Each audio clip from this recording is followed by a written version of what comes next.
The following is a presentation of the FC Dallas Radio Network.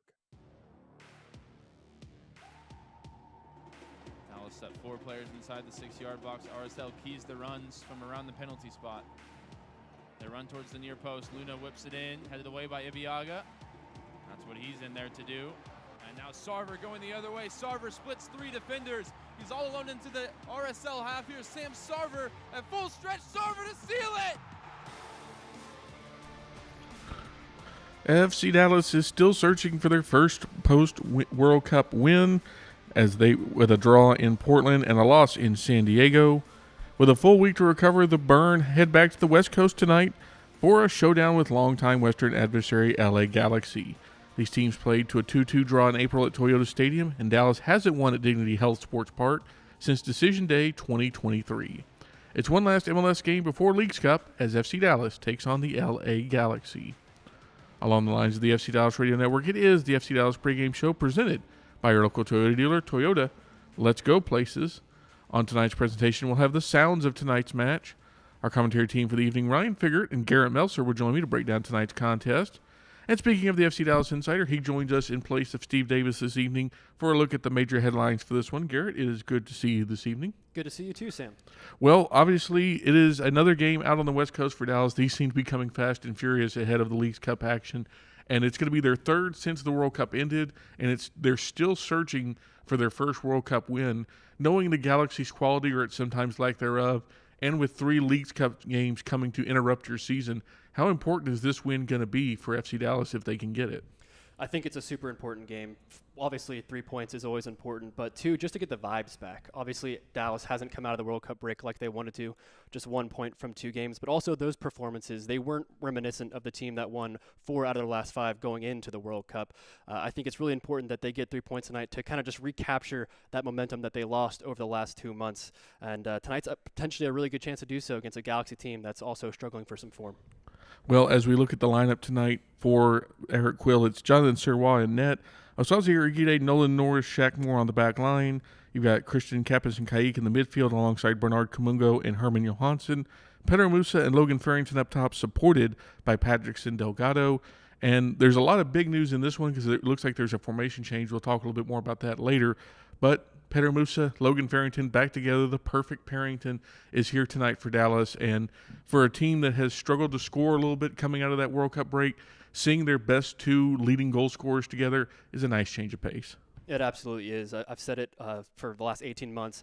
Pedro Musa and Logan Farrington together is my favorite thing about this FC Dallas team. They just have a connection unlike anybody else on this squad in terms of what they can do in the attacking third, but also in terms of creating, and in Logan Farrington's case, also defending from the front. He does a ton of running up there, and it really helps to have Pedro Musa up there holding the line, annoying defenders, and being that marksman in the box where Dallas can kind of try to funnel through everything. So having them back together, I think, is going to be huge for them tonight.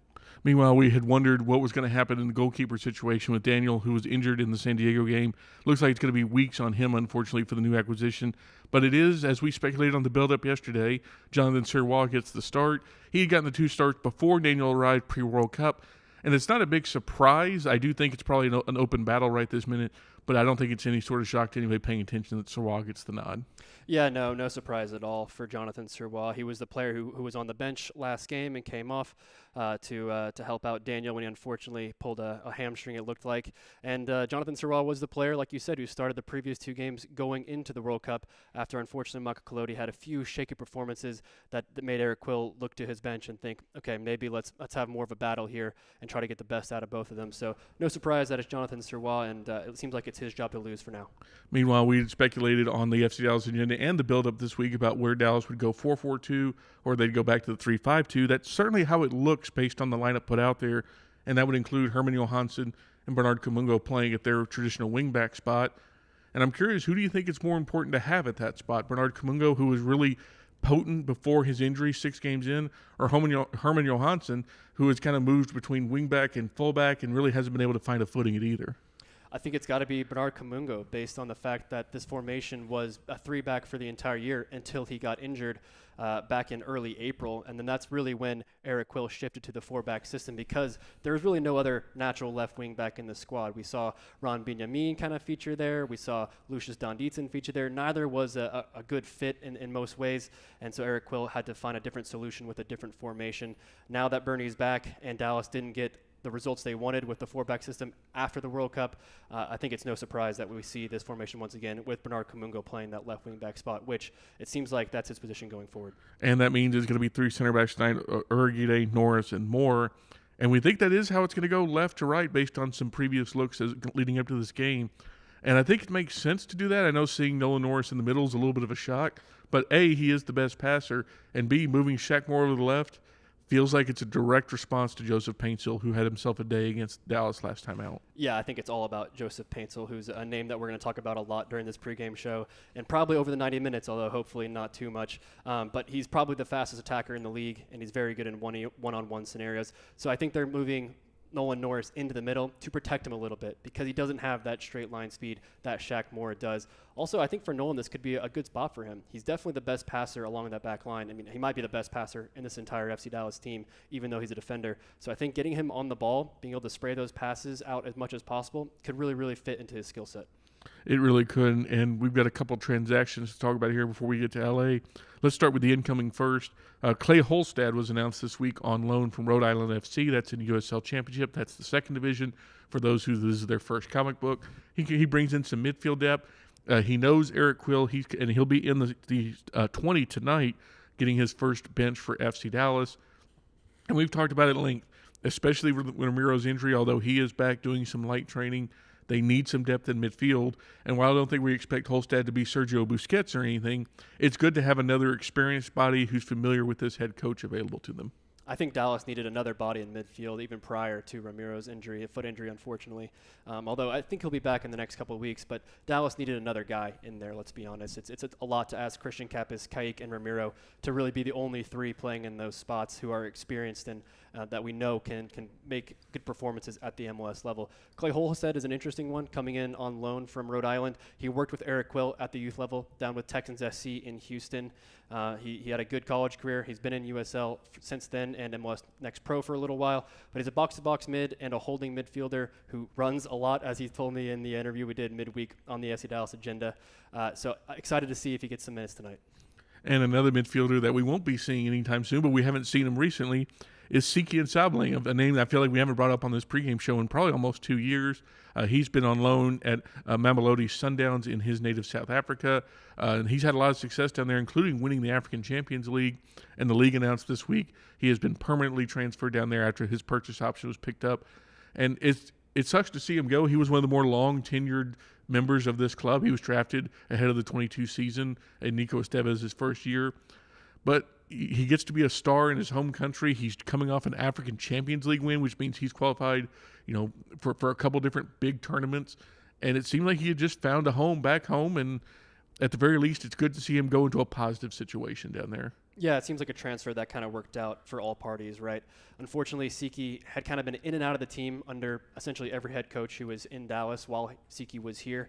And he just never quite was able to nail down a starting spot. He was oftentimes coming off the bench, and he did some fun things off the bench. He scored a really important goal in the Texas Derby a couple of years ago, and he was just such a fun player. We called him Siki Sauce for a reason. He was fantastic on the ball. Unfortunately, I think there were some physical limitations with how much running and physicality there is in MLS. I think another league might suit his needs better, and I think it's a really good opportunity for him to remain with the Mamelodi Sundowns, who obviously had just came off a fantastic season, and he's back home in his native South Africa. So it's a good move for both parties. Yep. Happy trails to the Sauce Master. You will be gone but never forgotten in the lore of FC Dallas history here in the early 2020s. Well, let's talk about the LA Galaxy, and I can't say what I wrote down on the team sheet because it's just, but it is. I will assure everyone it is very accurate. Only 2 home wins all year for LA Galaxy. They won't have João Klaus, who got injured in this fixture here in Frisco. He had foot surgery. Gabriel Peck, their other leading scorer, got sold to Brazilian giant Cruzeiro. FC Dallas fans very familiar with that particular club for $12 million. And so coming into tonight, only 14 of the team's 24 goals are available just in general because of injury or transfers.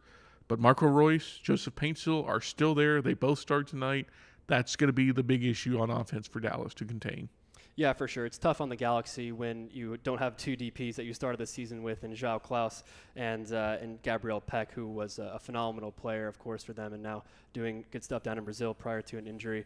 But Joseph Paintsel, look, he's hurt Dallas before. He's hurt a lot of teams in this league. He's super talented. He's super quick. Dallas has got to keep a close eye on him. And, of course, Marco Reus, right, the main man. He's been a fantastic player for 15 years now, a really good addition from the Galaxy. He maybe isn't the physical specimen he once was in his prime, but he's still got bags of talent, and Dallas got to keep a really, really close eye on him. Yeah, we will definitely be talking a lot about the German legend Marco Reus as we break down tonight's game. But that is Frisco legend Garrett Melcer. You can catch his work on FCDallas.com, all the socials at Garrett Melcer. And, of course, he'll be on our broadcast tonight filling in for Steve Davis alongside Ryan Figert. Garrett, thank you. We'll talk to you in a couple segments. Appreciate it, Sam. When we return here on the FC Dallas pregame show, we'll have the sounds of this week's match. This is FC Dallas Soccer, presented by Toyota on the FC Dallas Radio Network. You push your body hard in the name of fitness. Sure, it's for a good cause. But a good cause shouldn't mean sacrificing a good time. Michelob Ultra, superior light beer. Enjoy responsibly. AB Michelob Ultra Light Beer, St. Louis, Missouri. Hey campers, it's Jan from Toyota. This summer, we're headed to Camp Toyota, and the fun starts now. We're kicking things off by kicking up mud. Jump in, campers. We're going off-roading in a 4Runner. Next, we're heading to the hot springs in a RAV4. And finally, park your Tundras and Tacomas around the campfire because we're roasting marshmallows. Your summer starts here. Dealer inventory may vary. See your participating Toyota dealer for details. Event ends June 1st. Toyota. Let's go places. Want to hear something incredible? That's Eleanor. Just 10 hours after being born, Eleanor was airlifted to Children's Health and met by our expert team trained in cardiac and critical care. At 4 days old, she received a stent to help her heart pump blood to the rest of her body. And today, she's a happy, healthy 1-year-old. That's incredible. That's Children's Health. Incredible together. When you don't compromise on the court, you shouldn't compromise off of it either. Lose the calories, not the taste. Michelob Ultra, superior light beer. Enjoy responsibly. Anheuser-Busch Michelob Ultra Light Beer, St. Louis, Missouri. Copyright 2024.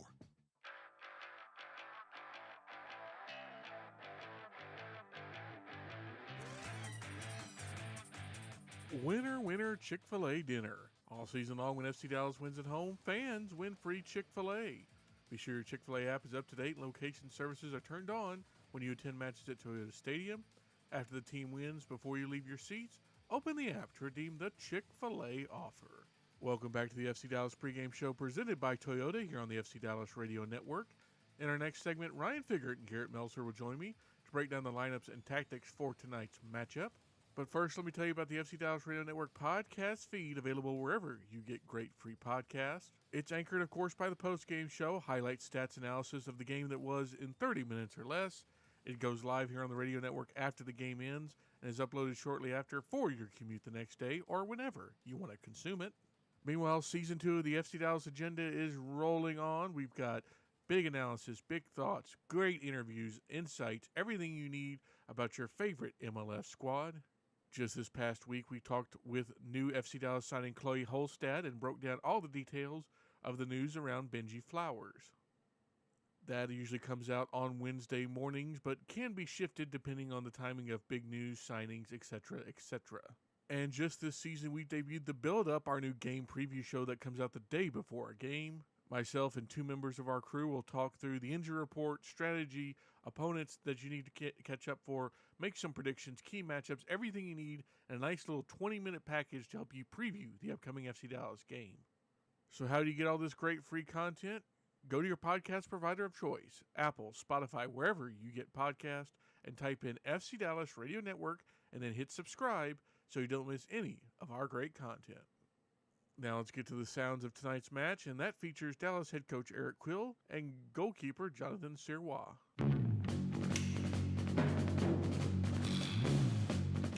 Positive, I really liked, our front-footedness against Portland. I thought we put a lot of good pressure on the ball. It created good chances for us in the front half. There was a good spirit to us, mentality-wise, and disappointed not to get the 3 points because of the nature of how we went up 2-1 in the scoreline late and let them get back in the game. So I think that deflated us a bit. and maybe there was some carryover. I think there's some physical and mental carryover from that performance into San Diego. We weren't ourselves against San Diego, and these guys know it. And that's the beauty of my group is there's no victims, and we know we didn't play to our capabilities and our strengths, and we want to right that ship this week. We don't want it to affect anything. I mean, we don't want to make excuses as to we're capable of winning every night we're out there. Travel's part of the job. It's not something to point at as a reason for anything good or bad. So we do it, and we're together, and that's the main thing is making sure we're prepared, and that our performance for 95 minutes is FC Dallas performance. The DNA needs to be there. The execution of the tactics need to be there. The individualism needs to be there in their moments, and we got to conquer it when we establish those moments, and we got to limit the opponent to what they get. And so it's just there's a lot of things that go into performance, and these guys know that we have a lot of good vets in the locker room who are leading this group. And so it's about can we get back in the win column and get some momentum going. I mean, they're just a talented team that likes to keep the ball, heavy possession team, a lot like San Diego. And so it's just disrupting their rhythm, not letting them get a rhythm at home where they start to get front-footed and confident. And we want to try to negate any kind of momentum plays they can get on against us. We want to be really good in our structures, be in our moments when we press and trigger, and then find our moments and conquer. Like that's the thing is getting out in front. That's the goal is to get out in front and maintain and keep our foot on the gas pedal, not be conservative, but be aggressive all night long in every phase of the game. Yeah, I mean, we prepare our guys individually, the guys who are going to have that matchup, knowing his tendencies, what he likes to do in the dribble. He's a guy you can't fall asleep with, you know, even when you're attacking inside your own box. You can't fall asleep and let him drift in areas where if a shot deflects and gets out to him, or if your prevention shapes aren't tight and counter pressures aren't tight, he's the guy that can get loose, and you don't want to get him in a foot race that you can't win. So it's making sure guys understand that spatial awareness with him, and have a good game plan on him. And like I said, there's other guys that can hurt you in that group. Royce is a special talent with a creativity to him, and he unlocks the game. So he's another key to Paintsville being effective. And so it's shutting down those two for sure. But they have a great side and well coached, and they're a team that's capable of being in the top half of the standings. Yeah, we learned that we need to be a bit better if we want to get points, especially away. I feel that we have the qualities to get points on the road this year, which we've shown in the past, but we have to make sure that the quality in our performances are there and the right mindset is there, and for us to be able to take points away from home. Yeah, I think the time difference is always a good challenge, and obviously the flight there. We got to make sure that we prepare well before the flight, and obviously after, once we get there right before the game, eat well, sleep well, all those little details obviously, right. And then just adjusting to the time difference. Yeah, we know they're a hungry team that, like us, I think they want to climb up the ladder, climb up the leaderboard, and they're very good offensively. That we know. They have dangerous players up front. We have to limit their chances in general, and us have to be a bit better on the ball to create more chances. When we return on the FC Dallas pregame show, Ryan Figert and Garrett Melcer join me to help break down tonight's matchup. This is FC Dallas Soccer, presented by Toyota on the FC Dallas Radio Network. UT Southwestern Medical Center in Dallas, Texas, where discoveries change lives. The spark of collaboration that fuels bold thinking in our labs. The spark of inspiration that motivates greatness in the next generation. And the spark of innovation that pushes the boundaries of today's care. At UT Southwestern, teamwork and talent combine to fuel discovery, education, and healing. UT Southwestern. The future of medicine sparks here. It's a moment when I show up, God, I'm saying wow. Welcome to the world of WinStar, the casino of FC Dallas, where 10,000 electronic games, plus roulette, craps, and blackjack is just the beginning. Get lost in our 2-story luxury spa, rest in one of our vast hotel towers, and catch the biggest names in music and comedy at the spectacular Lucas Oil Live, all just 1 hour north of DFW. So come live in the wow at the world of WinStar. This is Logan Farrington, striker for FC Dallas. Behind every goal, there's a team you don't always see. The ones keeping everything running, secure, connected, ready. That's General Informatics. From cybersecurity to smarter IT solutions, General Informatics powers FC Dallas with advanced technology support so we can stay focused on the game. General Informatics. Complex IT made simple.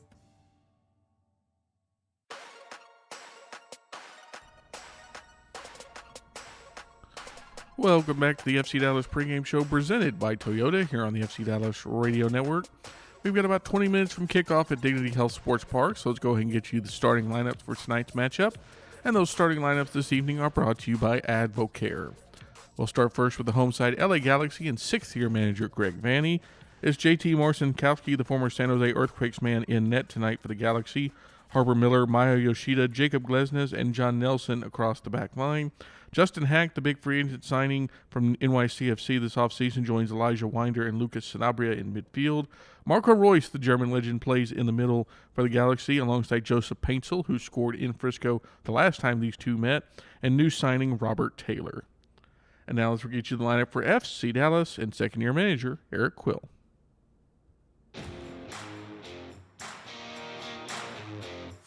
Jonathan Sirois, goalkeeper, Montreal, Canada. Osaze Origide, centre-back, Netherlands, Nijmegen. Nolan Norris, midfielder, Fort Worth, Texas. Shaq Moore, right back, Fort Lauderdale, Florida. Herman Johansson, wingback, Sweden. Christian Capes, midfielder, Houston, Texas. Kaique, midfield, Brazil. Bernard Camungo, I'm a winger, and I'm from Abilene, Texas. Patrickson, mediocampista, Ecuador. Logan Farrington, striker, Racine, Wisconsin. Petar Musa, forward, from Zagreb, Croatia. And the subs tonight for Dallas: Lalo Sabubakar, Santi Moreno, Anderson Julio, Joaquin Valiente, Sebastian Ibiaga, Caleb Swan, Sam Sarver, Michael Collodi, and Clay Holstad. Now we bring in the voices of tonight's contest. It's Ryan Figert, it's Garrett Melcer. And Ryan, we talked a little bit about this in the first segment with Garrett. This is the last MLS game for 2 weeks for Dallas because they're going to start League Cup play on Wednesday. Of course, we'll have full coverage of that here on the FCDRN. But it feels like with 2 weeks between MLS games, and by the way, that's a Copa Tejas game you'll be walking into on Sunday night against Austin in 2 weeks. This 3 points feels really crucial, not just for the standings, but for the vibes as you look to progress through this season. Yeah, some wins feel bigger than others. I think the win right before the World Cup break was one of those because it gave you a couple months of good momentum sitting in the top four in the league. And now with some of the teams, that started behind Dallas after the league restarted, picking up points, looking at Houston and RSL, the pressure is on them to get a result for those standings tonight, but also to have that belief going into Leagues Cup, going to some tough games against Mexican opposition, and just knowing that your league position is in good shape when you can go and attack that new competition. And it appears, Garrett, that it's going to be either Jonathan Sirois in the net for the duration here. But at least with Daniel out for multiple weeks, Sirois versus Collodi, if Sirois doesn't have a strong performance somewhere along this line, there's a chance that Collodi could work his way in. I don't see this being a lockdown for the medium term here. No, we've seen it a few different times. Eric Quill is not afraid to change goalkeepers. We saw it last year with Martin Paas and Michael Collodi. Martin Paas had been the starter for 3 seasons and then goes on international break, comes back, doesn't play so well. Michael Collodi keeps his spot, right?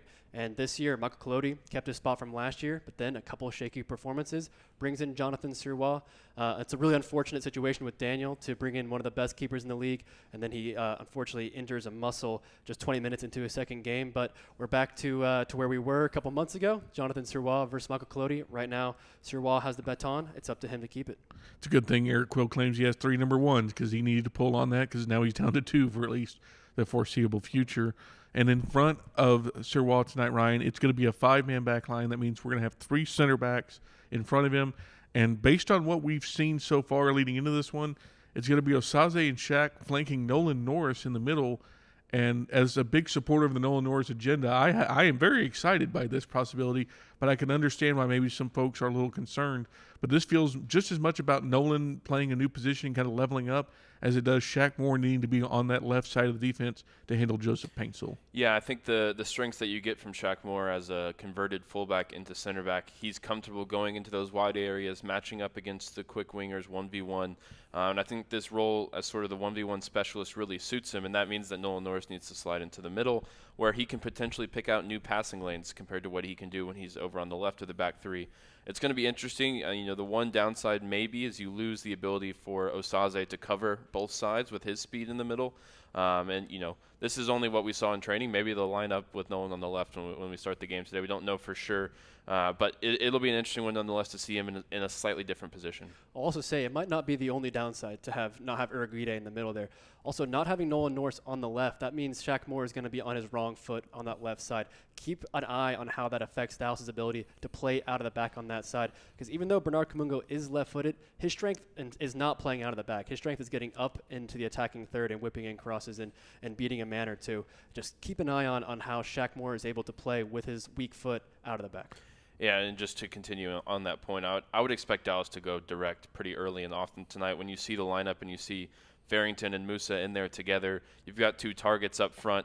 If Patrickson, one of his strengths is really picking up those second balls, fighting in those 50-50s, so launching it up to the big strikers, Patrickson sort of roaming underneath, I think it makes sense to go direct early and often tonight, put pressure on the Galaxy back line. And there's also a situation, I think, and this leads us into our discussion about the wingbacks tonight. And Garrett, you brought up that Bernie's a little bit more of an offensive-minded wingback than a defensive-minded wingback. There's probably a world where it theoretically goes Nolan to Kamungo to those big strikers if they're trying to play a pattern of play, assuming they don't just try to go over the top. Because we've seen Bernie in these limited appearances since coming back from injury. He provides a lot of spark upfield. He provides a lot of, dare I say, chaos up front. Not quite Sam Sarver levels, but still enough to confound opposing defenses. And now he gets the chance to do it for an extended period this evening. That's true. I would put Bernard Kamungo on the chaos merchant spectrum somewhere, not all the way on the Sam Sarver levels, but certainly up there. I think this is a really big game for him. It's his first start since early April. He's had a long injury layoff followed by a World Cup layoff. He has come off the bench in the last two games, but I don't think he looked quite as sharp as he did, and especially in the few games preceding his injury. It seemed like he kind of played himself into form a little bit after a slow start to the season. But this one, he's back in his favorite spot, left wing back, where he has really broken out and become a full-time starter for the first time in his MLS career. But the only thing is, he's going to have to worry a little bit about Joseph Paintsel. I think he's going to need to help Shaq Moore back there. So we might see him defending in one-on-one, 2v1 in those scenarios a little bit more than we're used to. And meanwhile, on the other side, Ryan, as big a game as it is for Bernard Kamungo, I think you could argue it's just as big, if not maybe a little bit bigger, for Herman Johansson, because we've seen him struggle at fullback the last couple of matchups. Well, he's back down to his right wing back position. And, I'm not saying there's a lot of pressure behind him necessarily because you need Shaq Moore at other places. But this kind of feels like, okay, you're back at your natural position. We're playing against a little bit of a softer opponent. The challenge of Robert Taylor and company not going to be as strong as Joseph Paintsel. This could be maybe a little bit of a make it or break it matchup for the big Swede. Yeah, it seems like we've kind of operated under the assumption here that Paintel's going to set up on the right. I don't think that's necessarily a guarantee. I could see him setting up on the left as well, and maybe that shifts Dallas's defense around a little bit. And I would also push back on the fact that maybe Herman has struggled. I think he hasn't necessarily struggled, but he's never really shown since he's arrived from his native Sweden. And, maybe the one first half against Houston way back early in the season where he was getting up and down, providing an assist. That's the player that Dallas expected that they were getting from Mjällby after his stellar performance last year in their Swedish championship run. So really, I'm not too concerned about what he's doing, especially as a wingback defensively tonight. I want to see him getting forward, getting into the attack, making runs off that front line, and showing why we brought him in, because goals and assists are a big part of his game. And it's going to be especially crucial, Garrett, because you've got the perfect Parrington up there tonight. Petter Musa, Logan Farrington, that's 19 total goals. That's the majority of your goals for FC Dallas. But more specifically, those are two big strikers that are going to occupy and be able to take advantage of crosses. If Herman and Bernard can do that and get forward, because there's a better than zero chance Musa's probably not going to play the full 90 on this one. Probably not, because he's done a lot of traveling, right? Of course, Dallas played 2 games on the West Coast last week. Then he flew all the way to Charlotte for the MLS All-Star game, had a little cameo there at the end, and then flew directly to California again to join up with Dallas. So a lot of air miles and not a lot of time on the training field. So I think there is a question mark on how far he goes. But you're right. I mean, the game plan will be get the ball to the 2 big strikers, whether that's the wing backs or just from the center backs, launching it long. Just get the ball to feet, to chest, to head of Petter Musa or Logan Farrington, and typically good things happen from there. And the good news, Ryan, for Dallas, that if they're holding a lead or maybe they're in a draw and they're looking for a goal, they have some decent options out the bench. Santi Moreno can come in for Patrickson. Anderson Julio can come in. Sam Sarver can come in. All those guys present unique kind of threats against a Galaxy defense that has been leaky at times this year. Yeah, and we don't really know what to expect when we talk about the Galaxy defense today, whether it's going to be a 4 at the back or a 5 at the back shape. sort of, the wild card there is Justin Hack. He can play in midfield. He can play in the back three. So that'll depend, I think, in some ways on how they defend against the Dallas front too. But looking at the bench, you also have the new signing Clay Holstead, who can make his MLS debut tonight in midfield. So a lot of fresh legs, I think. And somebody like Santi Moreno, you always look to him to come in and break the game open. And meanwhile, as we look a little bit at the Galaxy here, Garrett, obviously, we mentioned no Gabriel Peck. He plays in Brazil now. No João Klaus. He's still recovering from foot surgery. So it's going to come down to that Joseph Paintsel, Marco Royce combo. And I want to focus on Royce a little bit because he's one of those older European legends that has come over. And while he hasn't gotten the play of someone like a Messi or a Son, he has been a quality player for this Galaxy squad. And maybe he's not the consistent force that he once was in his prime in the Bundesliga, but he has been quite good for the Galaxy this year. Yeah, I think quietly very good. 4 goals and 6 assists. He's kind of a string puller more so than a finisher, like he was back in his Dortmund days. And he's also played all around the field. He's played out wide. He's played as a false 9. He's played a little bit in the advanced midfield spot. I think he's not really going to be sticking in one spot in this game either. I think he's going to kind of just roam around, find the game, and just find those little pockets of space where he's going to get on the ball, try to turn up field, and look to thread passes in behind Dallas's back line. That's what they need to be very, very careful of. And if he's playing through the middle of the Galaxy attack, keep an eye on whether it's Nolan or Osaze, whoever the central center back is for Dallas, whether they track him in the midfield or not. That's going to be a sort of cat and mouse game all night long. And one opportunity tonight, Ryan, is no Edwin Cerrillo, the former Dallas man who won a title with the Galaxy in 24. He's out due to non-injury reasons, but he's a big connector for this squad when they play. He plays that traditional defensive midfielder, and he's kind of the bridge between that back 4, back 3, whatever they end up playing. That's usually not a great passing, but he's kind of that bridge to Marco Royce. He's not going to play tonight. That feels like it's going to give Dallas a little bit of an opportunity, even though Justin Hack is sitting in there. Yeah, it's tough to know, obviously, as we discussed, whether Hack will be in there, whether he'll be playing center back. But Elijah Winder, Lucas Sanabria, 2 guys that are younger, early in their career, that have shown good moments. Funny enough, they both scored against Dallas already in their young careers, but they're not that reliable, consistent presence in midfield that Edwin Cerrillo has given this team since Dallas traded him to LA back in 2024. So keep an eye on that battle with Christian Kappas and Kaique. It's funny to look at Christian Kappas in this game as the elder statesman between the 2 sets of midfielders. He's the one that's got the most experience out there, and let's see if he can run the game. Before we get to our keys to the match, Garrett, goalkeeping for the Galaxy has been a bit of a rotating door. It's been either Novak Mitrovic or tonight it's JT Marcinkowski. He's been the more consistent starter. He's dealt with a little bit of injury knocks at times. And going back to his time with San Jose, he always showed flashes, but he's been a little inconsistent. He gets the draw tonight, and with Musa and Farrington up there for Dallas, this feels like an opportunity where you really need to try and press him as much as possible because he can leak goals. Yeah, I think anytime there's kind of a question mark in the opposition goal, you think, let's test them. Let's have a few shots that maybe you wouldn't, and you might look for a passage to set up a higher percentage chance. But at the same time, Marcinkowski had a penalty save at the very end of the last game, which was huge for the Galaxy to not lose to the California rivals in San Jose against his former club as well. So he's going to get the start. He's going to be full of confidence coming off that, but it's up to Dallas to try to dash that confidence. Well, before we end the pregame show, let's get to tonight's keys to the match. Those are presented by Toyota. And for tonight, we turn to Garrett Melcer.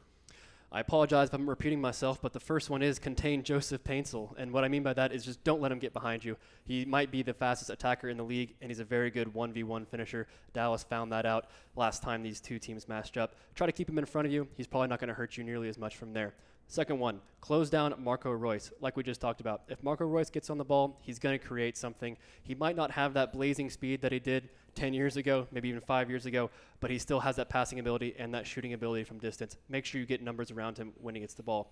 And lastly, start the game fast. It's so crucial that Dallas is on the front foot from minute 1.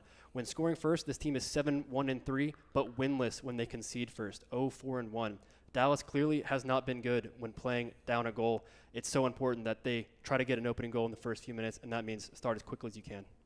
Thank you for those, Garrett. And it's worth noting the last time Dallas won here at Dignity Health Sports Park, it was in October 21st of 2023. It was decision day for that 2023 season. They scored all 4 goals before halftime, including a brace by tonight's starting left wing back Bernard Kamungo. So hopefully they can channel those good vibes and bring home their first win from Dignity Health Sports Park in about 3 years.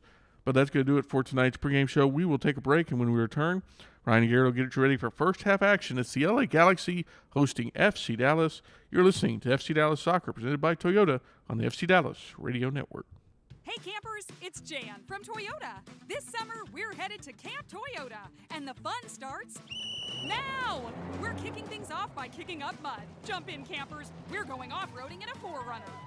Next, we're heading to the hot springs in a RAV4. And finally, park your Tundras and Tacomas around the campfire because we're roasting marshmallows. Your summer starts here. Dealer inventory may vary. See your participating Toyota dealer for details. Event ends June 1st. Toyota, let's go places. It's a moment when I show up, God, I'm saying wow. Welcome to the world of WinStar, the casino of FC Dallas, where 10,000 electronic games, plus roulette, craps, and blackjack is just the beginning. Get lost in our 2-story luxury spa, rest in one of our vast hotel towers, and catch the biggest names in music and comedy at the spectacular Lucas Oil Live, all just 1 hour north of DFW. So come live in the wow at the world of WinStar. God, I'm saying wow. Want to hear something incredible? That's Eleanor. Just 10 hours after being born, Eleanor was airlifted to Children's Health and met by our expert team trained in cardiac and critical care. The treatments are over, the infusions are done. Now you can get back to all the kid fun. We'll miss you lots, but you'll be happy to know chemo is over, so it's time to go. At Children's Health, we're making groundbreaking advancements in cancer treatments every day to bring more healing and more hope to families. Innovative treatments filled with hope. That's incredible together. Learn more at childrens.com. UT Southwestern Medical Center in Dallas, Texas, where discoveries change lives. The spark of collaboration that fuels bold thinking in our labs. The spark of inspiration that motivates greatness in the next generation.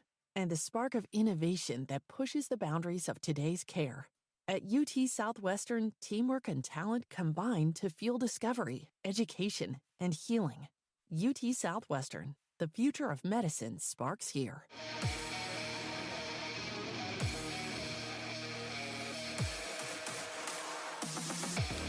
The 3-game sprint out of the World Cup break concludes in Hollywood tonight as Dallas takes on the league's most storied club, the LA Galaxy, in a matchup of MLS originals. Petter Musa is back from the All-Star game, and he's alongside his strike partner Logan Farrington in the starting 11 for the first time since May 13th. And with Leagues Cup looming midweek, it's a get-right game for Eric Quill's side against the Galaxy tonight as we play for 3 points in the City of Angels. I'm Ryan Figert alongside Garrett Melcer. We'll talk you through the action on the FC Dallas Radio Network tonight. And Garrett, we are just about a minute away from kickoff at Dignity Health Sports Park. Early in this game, what matchup are you looking at to see who might come out on top? I'm really interested in the Galaxy front three and how they're lining up. There's not a traditional number 9 center forward there, so I'm curious where Robert Taylor, Joseph Paintsel, and Marco Royce are going to line up. In particular, Joseph Paintsel. Is he on Nolan Norris's side, Shaq Moore's side, or Herman Johansson's side? It's going to be an interesting one because I think if he's on Herman Johansson's side, that's going to pin Herman Johansson back. He's going to defend more than he wants to. If he's on Shaq Moore's side, that's going to make Shaq Moore defend more than he wants to. Very curious on which side the speedy Ghanaian's going to be. Yeah, and coming out of the World Cup break, Dallas with 2 lackluster attacking performances, their lowest XG of the season in back-to-back games, held to under 1 expected goal against both Portland and San Diego. And in response to that, Eric Quills turned to the perfect pairings in Petter Musa, Logan Farrington up front to start tonight. And those two, when they've been in the lineup together, there have been plenty of goals. They've combined for 19 goals. That's well over half of FC Dallas's goal tally this season. But it's not just the number. It's how they play together. They love each other on and off the field, and you see that in their play. They're very unselfish with each other. That's kind of uncommon sometimes for center forwards. They're both, oftentimes it's a position where they want to get theirs, they want to score the goals. They're both happy to lay it off for each other, and that just helps both of them create space, create opportunities, and both of them score goals regardless. We're just about set for a kickoff just south of Los Angeles in Carson, California. Dallas wearing their red and blue stripes tonight against the Galaxy's all-white home kits with blue accents and yellow stars above the crest. 6 of them now for the 6-time champions LA Galaxy. The referee tonight is Fotis Pazakos. The video assistant referee back here in the DFW Metroplex is Jeff Gamble. Referee wearing a neon uniform today. Fotis Pazakos of Greek heritage, in a discussion with Logan Farrington at the halfway mark. It looks like it will be Dallas to get things going with the kickoff. They'll move from left to right from our broadcast vantage point in this first half. The Galaxy will move from right to left as we talk you through the action. The odyssey of road games continues for Eric Quill and FC Dallas tonight. Nearly 4 months away from Toyota Stadium.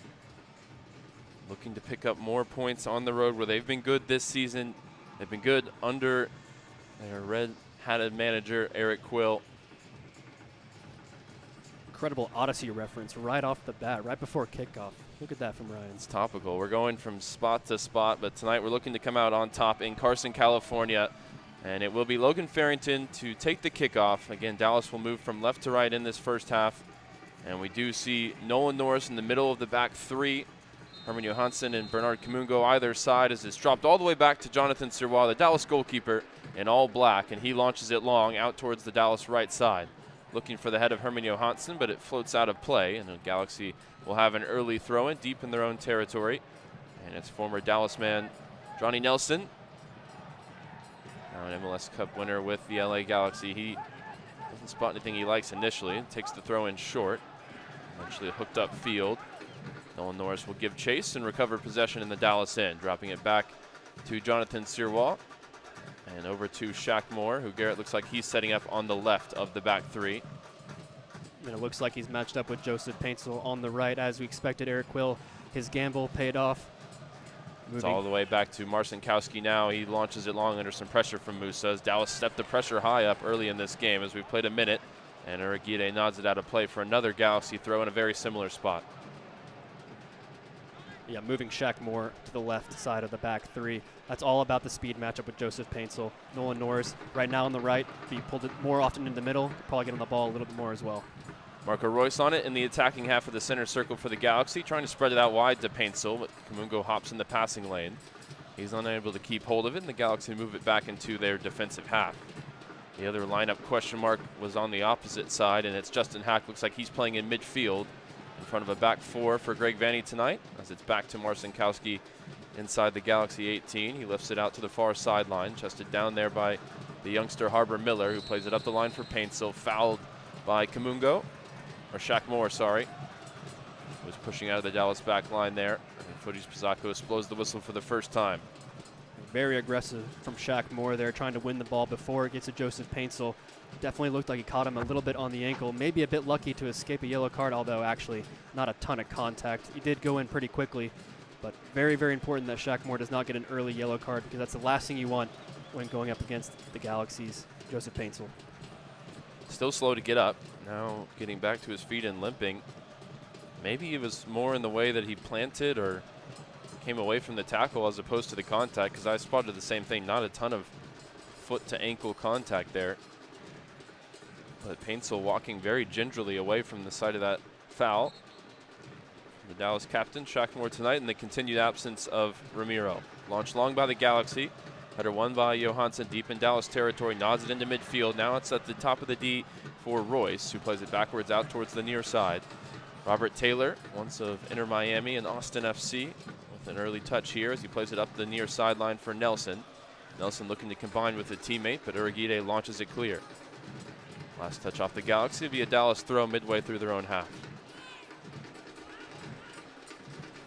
Combination through midfield following the throw in. Now Kappas spreads it out towards Bernard Kamungo, who receives it on the halfway line, turning towards the attacking half and now driving forward on the dribble. He runs at Harbor Miller, looking to go around the outside, now cuts back, trying to combine with Patrickson. The pass just off the mark, but he puts the pressure on, gets a piece of the ball. Galaxy working through that pressure on the far sideline. Paintsel now loses out to Kappas. Kappas from the far corner of the 18. Whips it into Musa. Big save, Marcinkowski. On the follow-up, Johansson shot blocked from the top of the box. Dallas had possession for the moment, but Winder now comes away with it, and he's fouled as he drives into the center circle, and the yellow card is out for Patrickson there as we've played just 3.5 minutes. But that was a huge opportunity for Musa inside the area, Garrett. Big, big save from Marcinkowski. It was a really good save, because that ball was whipped in by Christian Kappas into the corridor of uncertainty, and Musa was maybe just a fraction of a second late to getting the first touch on there and putting in the goal. See another chance here. And Musa actually does get the first touch, but it's a fantastic save from Marcinkowski. Just didn't know much about it. Just kind of leapt out there, put his body in the way, and gets his chest on the ball to clear it. Musa, who's now been joined by Nicolas Fernandez-Mercal of New York City FC at the top of the scoring charts. But there's a lot of players now getting into that double-digit area. Musa and Nico Fernandez leading the pack with 13. Looking for number 14 there. And, of course, we'll have an eye on the Dallas record sooner rather than later. It was great work from Christian Kappas initially, too, to win the ball. Muscled off Joseph Paintsel and then just hit that early cross, just kind of bending it around the back line of the Galaxy. Great opportunity for Musa here in the early moments. Bernard Kamungo dribbling up the far sideline into the attacking third. His cutback looking for Farrington is deflected back towards the halfway line where Norris retrieves it. Moved along the back line back for Uriguide. He's under some light pressure and he'll turn and play back to Sirois inside the area. Played 5 minutes in Carson so far tonight as Norris walks it up from the back line. Now dribbles through the first line of pressure and fires a pass forward to the feet of Kamungo. Receives it on the halfway line and it's lifted up towards Farrington, volleyed away by Yoshida. Contested possession in the middle. Kamungo got a piece of it, then he's fouled hard by Sanabria. And the Dallas players immediately surrounding the referee, wanting a yellow card, particularly because Patrickson picked up the first booking already early in this game. But Kamungo and Sanabria both down. It was really the coming together after the contact on the ball where Sanabria just completely surrounds the plant leg of Bernard Kamungo, wrapped him up and took him down. It's an ugly challenge. It's probably not a lot of intent behind it, but the way he fell into Bernard Kamungo's knee almost looked like it bent backwards a little bit, hyperextension, always such a scary looking injury, and hopefully Bernard Kamungo's okay. He is getting up pretty quickly, but I'm very surprised that's not another yellow card shown, the second of the game. After Patrickson Delgado saw one after 3 minutes for, I guess, what was stopping somewhat of a counterattack. Free kick for Dallas, taken by Kappas, whipped in with pace, deflected into the area just behind the run of Nolan Norris. It spins out towards the near corner flag, and it will be a corner. Nobody on either side was really quite sure who it came off last. That included the referees, who took a second. They give Dallas their first corner kick of the game here in the 7th minute.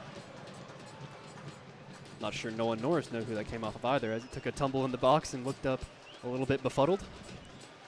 It'll be Patrickson from the near side looking for an outswinger off the right foot. Dallas have had 4 penalty kicks this season, but just 2 goals on set pieces outside of that. Kappas has now joined Patrickson at the near corner flag to offer the left-footed option. He'll step over it, leaves it for Patrickson, whipped in with pace to the top of the 6, and Uriguide got the first contact, but it heads out of the 18 on the other side, nowhere near the target. Eventually out of play for a Galaxy throw. Uriguide with a little bit of protest there, as looks like whoever he was up against had a piece of the jersey. Glesnes now slow to get up in the Galaxy 18-yard box. Yeah, I'd be curious to see it again, because Patrickson Delgado whipped in a really, really good ball. Tons of pace, tons of whip on it. Wouldn't take much of a contact from a Dallas player to send that goalward, but it looked like it was Glesnes who got the initial contact, clear the ball away, and maybe got a little whack for his trouble. He's grimacing, shaking his head. Definitely took some contact there. The former MLS Defender of the Year with the Philadelphia Union. Now jogs back into position. And we'll take a look at the replay. It was Yoshida who actually won the header, and Glesnes was maybe run into by Uriguide in the build-up. It was all a bit of a mess, as it tends to be on corner kicks. It's back now to Jonathan Sirois. Dallas in possession, deep in their own territory. If you're just joining us, there's a slight shift in the back line. Nolan Norris in the middle, Uriguide on the right, Shaq Moore on the left. Norris rolls it over towards the near side for Uriguide, who lifts it up towards the front line over the head of Farrington. Bouncing ball is nodded back to Marcinkowski. Thought about going quick, but he'll set it down now. Out for Glesnes on the far side of the 18-yard box. Played up the far sideline towards halfway. Norris marshalling that one and puts it out for a Galaxy throw just into the Dallas end.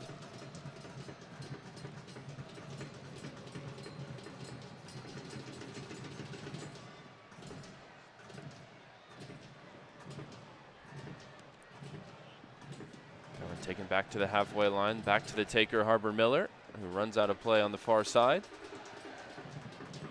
And it'll be a Dallas throw. Galaxy with just 2 home wins on the season. They've been particularly woeful at home. Really, they've just struggled to ever find the form that led them to that 2024 MLS Cup. They were poor last season. They haven't started this season well either, as Kamungo's tripped up on the far sideline, just shy of halfway. And it'll be another Dallas free kick. A little curious from the referee, Fotis Bazakos here. That's 2 stern challenges on Bernard Kamungo. Neither Galaxy player were shown a yellow card, considering that Patterson Delgado got a yellow card for a very light challenge that I suppose slowed down what was sort of a counterattack from the Galaxy, but not the most consistent refereeing I've seen. Johansson makes his way up the right side, deep into Galaxy territory. Now he turns and plays it back for Kaike. Left-footed ball towards the top of the box is volleyed away by Yoshida. Recovered at the halfway line, now back with Nolan Norris.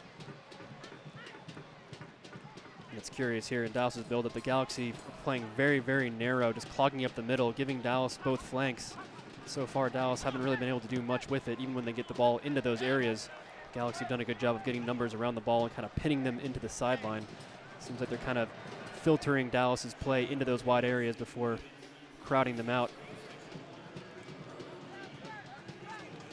The last MLS game for a couple of weeks for Dallas. They'll have 3 games, if not more, in Leagues Cup between now and then. As it's hoisted forward by Kappas, nodded away by Yoshida, now volleyed back towards the front line, but over the head of the strikers and bounces through for Marcinkowski. For Leagues Cup, we'll have one opportunity to see your team in person. That's in Mansfield on Wednesday. Come out and see the new Mansfield Stadium, home of North Texas SC, as Dallas takes on Querétaro. Tickets still available for that one. After that, it'll be against Chivas Guadalajara in San Jose, and then a very formidable matchup away at Toluca to round out the group stage. Throwing for the Galaxy on the halfway line, on their right side with Harbor Miller. It's taking too long, and it'll turn over for, oh no, I thought it was going to turn over for a Dallas throw. He's now just been instructed to step back and takes the throw in up towards the front line. Johansson wins it back for Dallas, first time ball forward. Breaks for Kaike on the base of the center circle. Now he drives into the attacking half in the right center channel. His head up, he pokes it wide for Farrington, wide on the right side. Back for Johansson. Now let's get the ball moving here in the attacking half. Now moved back into the center circle for Norris. Fires it through the lines to the feet of Musa. Receives it on the turn now. Musa 25 yards from goal, moving to the left center channel. Left-footed shot is saved by Marcinkowski. He spilled it to his right, but he picks up the rebound. And that's 2 shots on target in the early action for Dallas's lone all-star, Petr Musa. Well, it's a fantastic ball from Nolan Norris. That's why he's in the middle tonight. I mean, excellent, excellent through ball. Took about 3, 4, 5 players out of the game, right to Musa's feet. Takes a good first touch, gets a turn, had a few options to his left there, elects to shoot on his left foot. Catches it decently, but right at JT Marcinkowski, who makes a somewhat of a simple save, despite the slight spill, but able to recover it fairly easy. Kappas trying to ball through the lines in the Dallas half, and it's given away. Now quick combination at the top of the box. Over to Taylor. Advanced up the Galaxy left, but his cross is blocked behind for a corner by Uriguide. It'll be the first corner kick opportunity of the game for the home side. It'll come from the near side corner flag. Marco Royce setting this one up.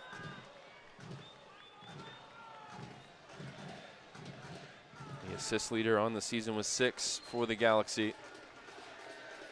We've got 5 forward here, plus Sanabria as a short option. This one's whipped in with the right foot of Royce to the top of the 6, headed by Musa, and then headed away by Kappas. Back out towards Royce the taker. And it's a first-time shot from the top of the box from Glesnes, blocked and cleared away. Not the best service there from Marco Royce. He's certainly shown a much higher level than that. As Nelson now brings it forward back into the attacking third. It's wide with Royce. First time ball into the area towards Nelson. And Norris able to step in the way. Knocks it off the Galaxy player. It's behind for a goal kick. Really good defending from Nolan Norris there. Just spots the space and the run oncoming right into the center of the box. Just shifts over a little bit. Able to get to the ball first. And cherry on top to kick the ball off the Galaxy player and give your team a goal kick. 15th minute, Sirois will send the team up the field. His 4th game, 3rd start. He's got everybody up towards the halfway line as he launches it long towards the Dallas right. Up towards Musa, who challenges for it with Yoshida. Breaks the Galaxy's way at the halfway line. Royce out wide left for Robert Taylor, the newest member of the Galaxy. Pokes it forward for the run of Paintsel. Wide to the 18 on the near side. To the byline. Sanabria, cutback is caught by Sirois. Not sure if it was a shot or a cross, but either way, the Dallas goalkeeper called into action for the first time there. I believe the flag was up, although it wasn't called, but if any dangerous things happened, there was going to be an offside call there. First signs of danger there from Joseph Paintsel, isolating Nolan Norris one-on-one, slipping a little ball in behind them, unfortunately, the teammate offside position. Diagonal ball from Kappas, trying to switch the point of attack to the far sideline. He overhits it there, and it floats out of play over the head of Patrickson Delgado. Best chance of the game was for Petr Musa, well saved by Marcinkowski from close range. So we've played 15 minutes in Carson so far tonight. There's a free kick for the Galaxy on the halfway line. Shackmore now with a couple of fouls on Paintsel. I already mentioned he's got to toe the line tonight in that 1v1 matchup.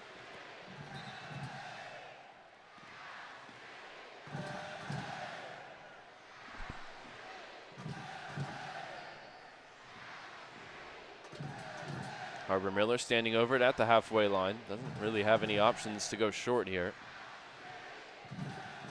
Plays it wide to Paintsel, who returns it to him. Immediately under pressure from Musa. Knocked off of Musa and out. It looks like it nicked off the Galaxy player as well, so it'll be a Dallas throw at the halfway line.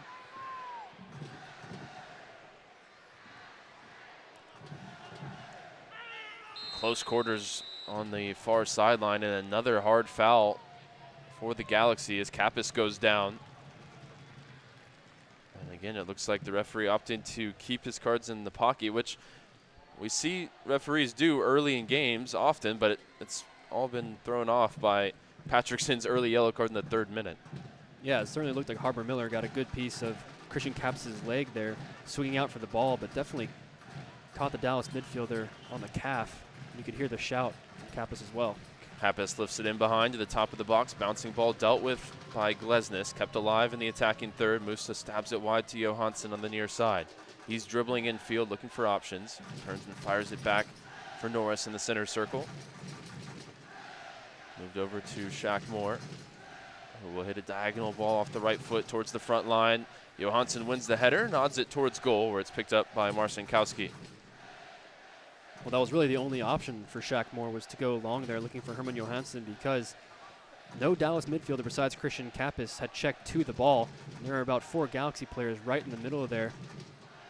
Might ask more of both Kayik and Patrickson to offer themselves a little bit more and try to create a passing lane for their back line. Launched long by Marcinkowski, and Shackmore came away with the ball and was fouled. That's an and one for Shack. Fouled by Paintsel, and he plays it quickly into the center circle. Farrington, with 3 defenders around him, loses out there, and it's quickly played ahead to the Galaxy left. Robert Taylor making his way up the near sideline, and there's a coming together there with Uriguide, who wins the ball cleanly, according to the referee, and now Johansson dribbles it forward to the halfway line. I'm not sure how Osaze Uriguide got a leg to that. All his momentum was going the opposite direction. While he's falling, just kind of stuck out a left leg and caught the ball. Stopped Taylor in his tracks as well. Patrickson from the tip of the center circle lifts it forward out towards the right side, looking for the run of Musa. It's headed away by Nelson. Second ball retrieved by Johansson, who's been involved early in this game. Seen him making some good attacking runs. Dallas continues to build up on this right side. Musa lifting it forward towards Farrington, volleyed away by Glesnes. Contested in the middle, and Kayike comes away with it. Under pressure immediately from Paintsel, and he's fouled, and now that's a couple of fouls against Joseph Paintsel.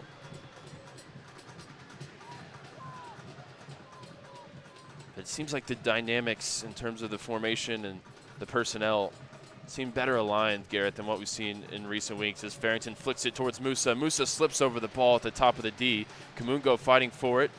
on the far side of the 18-yard box, quickly on it, sprints towards the byline in possession, holding off the challenge there on the far side and shields it out for a corner. Well, to go back to your point, things do look like there's just a bit more fluidity in this formation, the back three with wing backs, and I'm not surprised. This is the system that Dallas has really perfected over the last year or so after switching to it midway through 2025, and it just seems like each player knows their role a little bit more. They know where their teammates are going to be when they're on the ball. It just seems like there's just a little bit more cohesion in this system as opposed to the four-back system that we saw in the previous two games coming out of the World Cup. So corner kick for Dallas from the far corner flag. Patrickson and Kappas both standing over it. Patrickson leaves it. Kappas takes it towards the near post, head of the way, back to the top of the D, where Kaike knocks it back for Shaq Moore, who's the furthest player back for Dallas. Patrickson plays it up the far sideline to Kappas, who stayed forward. He whips a left-footed ball in, looking for the runs at the top of the 6. Is volleyed back out towards him. He takes it down on the chest. Dallas all out of shape, but so is the Galaxy following the set piece. As we've played 20 minutes now, it's back to the halfway line. Shaq Moore moving it across towards the near side. Kaike, no one near him in a Galaxy shirt as he walks it forward. No one near him in a Galaxy shirt or a Dallas shirt. There really weren't many options there besides going long once again. Opts to just go back and try to get into a setup formation once more. Patrickson in the right center channel, dispossessed by Hack, and now Paintsel has it in the Galaxy half, turning and playing backwards for Nelson, who will return it to the goalkeeper. Musa giving chase as Marcinkowski receives it inside the 6. Clean touch there for the goalkeeper as he launches it up to the halfway line. Flicked in behind the Dallas back line, but Norris read it all the way, and he'll drop it off for Sirois. Dallas now playing up the near sideline. Johansson receives it from Uragide, who makes a run beyond him, and now Johansson getting up to speed, going through the gears, now past the halfway line, up to the front line. Patrickson on the turn, finds Musa centrally, stabbed forward towards Farrington. Still contested at the top of the D. Johansson appealing for a handball that wasn't given, and now he's out of position as the Galaxy go the other way, and Paintsel will run at Uragide up the near side. Moving infield, Kappas coming across to help out. Now he switches the point of attack. Robert Taylor playing off the right, up to Marco Royce at the top of the box, stabbed back towards Taylor. Taylor looking for a lane to shoot, going through Dallas bodies, and Shaq Moore sliding in with a nice tackle to bring it into that. It's launched long up the other way. Musa is clattered into there by a defender. There's players down for both teams at the moment, but play continues. Excellent challenge there. Last-ditch tackle from Shaq Moore because Robert Taylor had danced through about 3 Dallas players, and it looked like he might find the space to get a shot on goal if it weren't for that sliding challenge with his left foot from Shaq Moore. Galaxy in possession, just shy of the halfway line. And Paintsel's got a free kick from Uragide. See it here again. Excellent timing from Shaq Moore just to make sure he gets the ball cleanly. It wasn't the clearest of tackles. The ball was actually kind of underneath Taylor, so it's tough to get that foot to the ball without also getting the foot of the attacking player, but Shaq Moore does an excellent job there, showing all of his experience. Robert Taylor, who was, of course, of Inter Miami fame, played 91 games for the Herons and was a star of that early Lionel Messi era Leagues Cup win. Moved to Austin, but only played twice for them before making the switch over the World Cup break to represent the Galaxy, who just needed bodies after Gabriel Peck was transferred back to Brazil. He scored a lot of goals for that Miami team in late 2023 after Messi joined.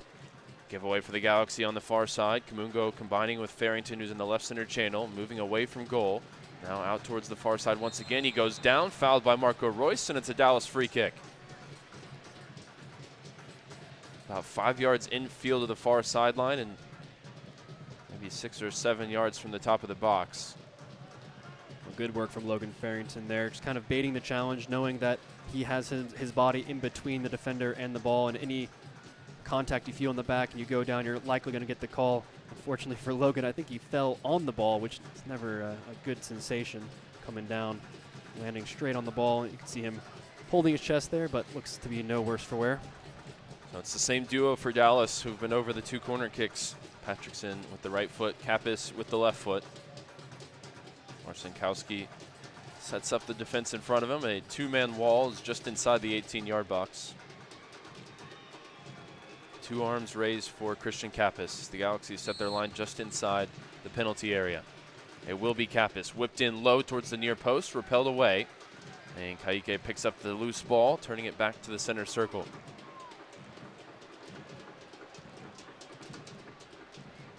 Kappas now hitting a diagonal switching ball into the 18. Uragide bringing it down inside the box.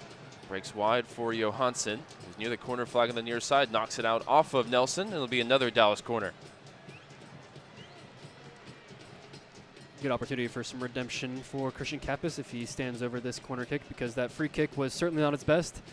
The number 1 rule is always beat the first man. He did not do that on that occasion, although it looks like this corner will be all Patrickson Delgado's. 4 shots, 2 on target for Dallas, as Patrickson is now joined by Kappas. And this is their 3rd corner kick as we're to the 26th minute. The referee's going to have a conversation with the players inside the 6-yard box. Logan Farrington, chief instigator here. It's one of his favorite roles, I believe.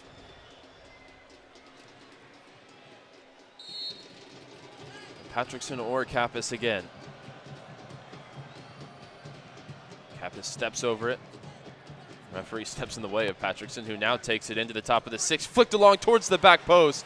And Johansson got the header at the back post, but it crashes off the Galaxy player, Justin Hack, as the offside flag was up anyway. But clearly something they were looking for there, the near post flick for the back post finish. Was it Nolan Norris who got the flick? I couldn't quite tell. It happened very, very quickly, but oftentimes when the attacking team does get the ball first with that near post header, creates such a dangerous opportunity at the back post for his teammates. Almost worked a treat there. Fortunately, I think we'll see it here. It looks like a combination of Logan Farrington and Nolan Norris getting the flick. And Musa was actually the one offside. It was sort of responsible for moving Justin Hack away from contesting for the ball. Bouncing ball just outside the center circle is brought down by Musa, who turns upfield in the right center channel for Dallas. Chipped ball forward for the run of Logan Farrington, who turns ahead with the first touch. Loose ball breaks back for Musa, who plays it wide to the far side. Kamungo, first time cross, is deflected, and it's behind for another corner. And that yelling you can hear was Petter Musa, who was frustrated that Kamungo didn't pick him out with the cross there. Excellent work from Musa to begin with, just kind of picking up a loose ball and playing a really well-weighted left-footed pass on the first time, just to curl it right into the path of Bernard Kamungo, who also looked for the first-time ball and probably should have put it behind the back line of the Galaxy into Musa's path. And you can tell Musa a little bit frustrated that he did not play that ball, slapping the crossbar and then shouting, "Bernie, Bernie!" Another corner kick for Dallas, this time from the far side. 5 inside the area. Kappas steps away. It'll be Patrickson. Scooped ball in towards Uragide, who rises highest but nods it over the bar. Some good work on set pieces so far, particularly Patrickson with the service, but another opportunity that goes begging there as Uragide just beat Jacob Glesnes and Yoshida to the spot but couldn't get the header down. Yeah, besides that one free kick from Kappas that was defended by the first man, deliveries have been really excellent, especially from corners so far for Dallas, whether it's Patrickson or Kappas, putting into that danger area with a lot of whip on it. Dallas have had a number of half chances at the very least from those, that being the best one there from Uragide. Just couldn't quite keep the header down. Trouble Marcinkowski in goal. Galaxy turnover possession. It runs all the way back through for Sirois, but the referee's going to bring it back for a free kick. Norris was fouled just around the halfway line. Interesting, too, to see, obviously, playing in the middle of the back three. It's an important role in terms of communication, and it seems like to me that Nolan Norris is definitely more vocal and demonstrative than he has been when he's played on the left side, as he takes the free kick, lifting it up forward towards the front line. On the turn, Farrington looking to track it down, and he does, just keeping it in play on the byline before dropping it off for Johansson. Johansson advances up the Dallas right, turns and plays it back for Uragide, and to midfield for Kappas, who plays it back wide once again for Johansson. Picks out the cross in towards Petter Musa, whose header is towards goal, but straight up in the air on the volley as he tracks down his own header, and he lashes that one out for a throw on the far side. A very high degree of difficulty, but if anyone was going to pull that off, it was going to be Petter Musa. I mean, it would have been quite the self-assist there to head the ball almost straight up and then take it on the full volley. definitely didn't quite catch it right. And like you said, a high degree of difficulty there, but certainly not Moose's best effort, unfortunately. Out for a Galaxy throw. 15 yards from the halfway line on the far side. Harper Miller has the ball in his hands. Mickey Yamane, the usual right back, out injured for the Galaxy today. So it's the young homegrown stepping in. Kaike on and in the center circle, driving forward, finds the feet of Musa, who's dispossessed by Hack. Musa still trying to keep the pressure on, but Hack turns away. Galaxy have possession in their own half, wide with Miller, who plays it back along the back line for Glesnes. Forced wide, and his clearance is deflected by Farrington. And this one just about spins out of play for a goal kick.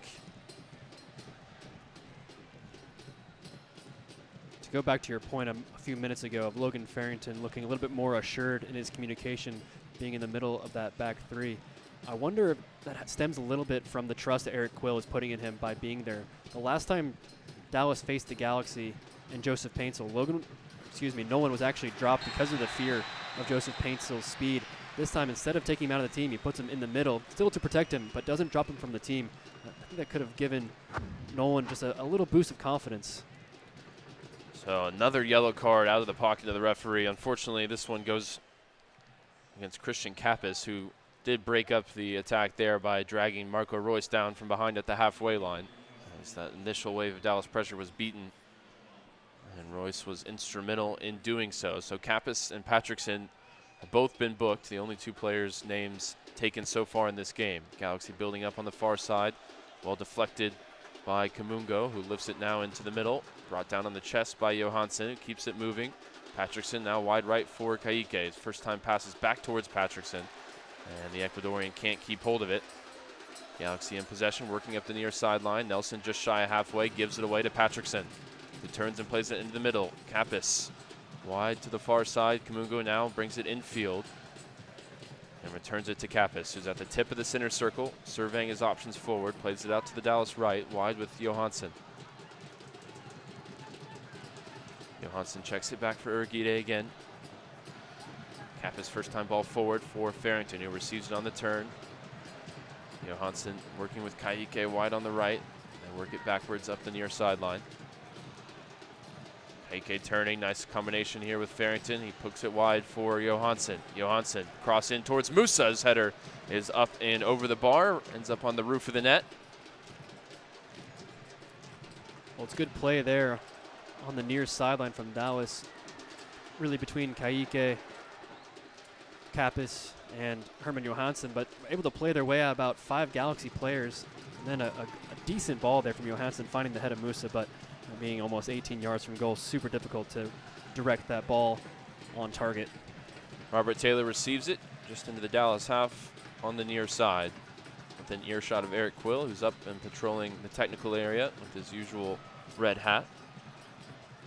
Galaxy switch the point of attack out to the far sideline for Joseph Paintsel. Infield for Miller, who pokes it towards Royce. Combination at the top of the box. Miller towards the byline, being forced away from goal. Turns and plays it up the far sideline, backwards. Galaxy now will move it along the back line. Glesnes scooped ball into the area. Urguide with a nice little nudge there just to make sure that one arrives for Sirois. Quickly fires it along the ground through the middle.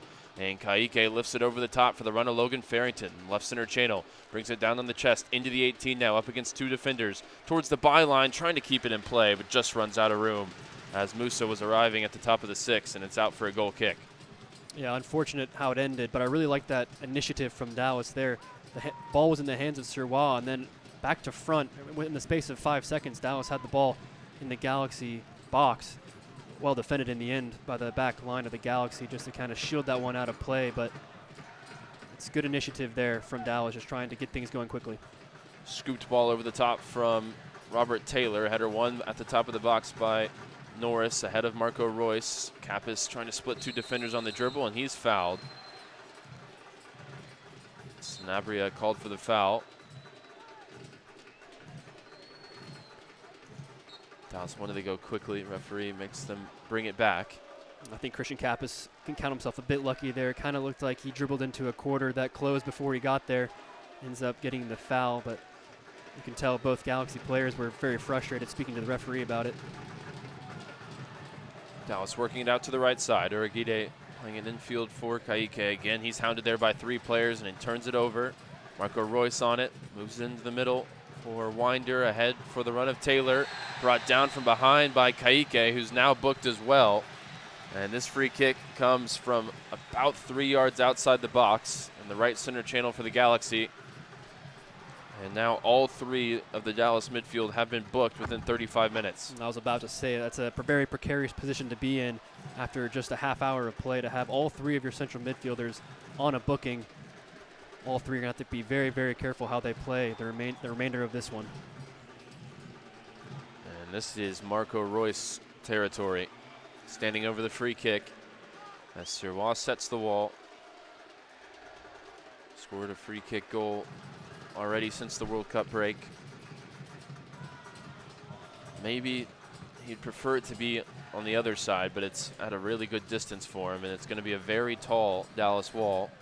Farrington, Kappas, Johansson, and Musa being set in position right now by Sirois. Glesnes will be the left-footed option, but it's almost certainly going to be Marco Royce. Mungo's now joined to make it a 5-man wall with 1 laying beneath it as well. From about 5 yards outside the box. This is the best chance of the game so far for the Galaxy, and it rests on the right foot of Marco Royce.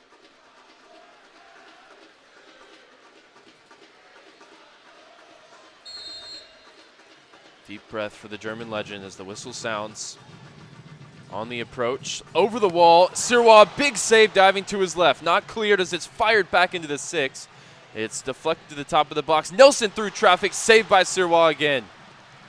And I'm not sure how he even saw that second effort, but Sirois with some heroics here in the final 10 minutes of the half to keep it scoreless. Well, fantastic save from Sirois. I mean, that's right on his goal line.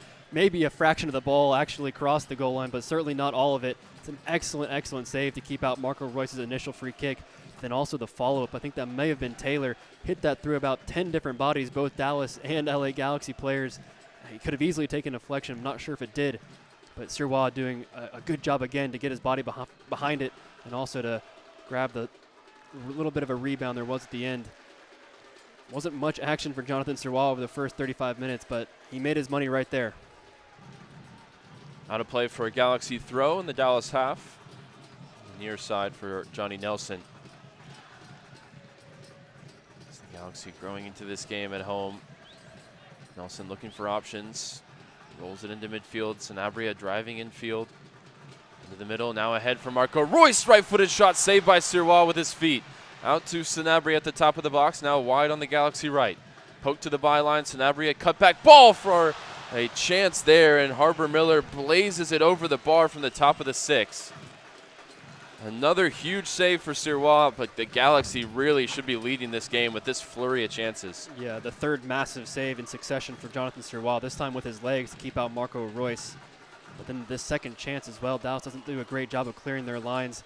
There's really only one Galaxy player in there. Harbour Miller is the only one, but the cross finds him and just hits it over the top off a bouncing ball. But I think Sirois doing a good job right now just to slow things down and let Dallas collect their thoughts, because in the last 2 minutes, the Galaxy could have easily opened the scoring. One shot in the game through 37 minutes for the Galaxy, who just rattled off 4 really golden scoring opportunities in the last 60 seconds or so. Sirois' goal kick floats out of play at the halfway line. And it'll be Galaxy possession once again. Momentum clearly swinging in the direction of the home side.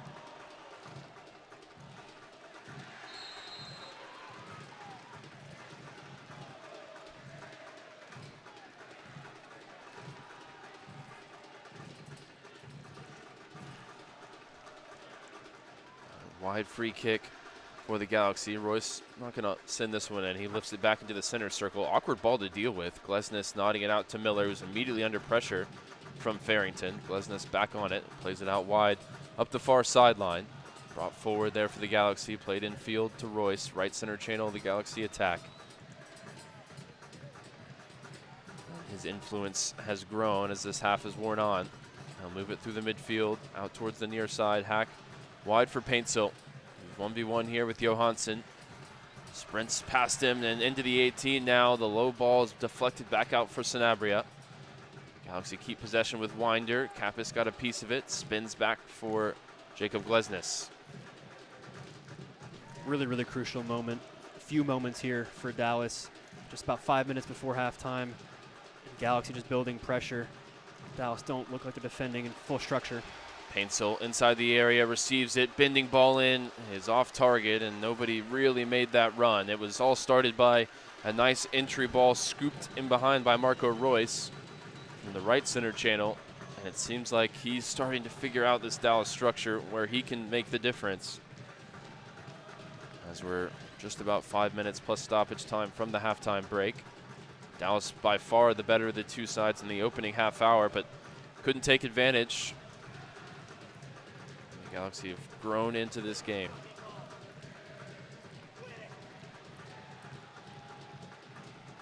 For Sirois, he'll take the goal kick long.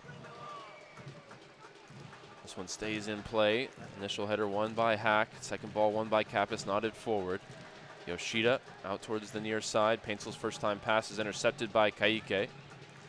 Uragide moving it through Kappas and ahead to Farrington. Nice flick ahead for Delgado at the top of the D. Sets it wide to the 18 on the far side for Kamungo.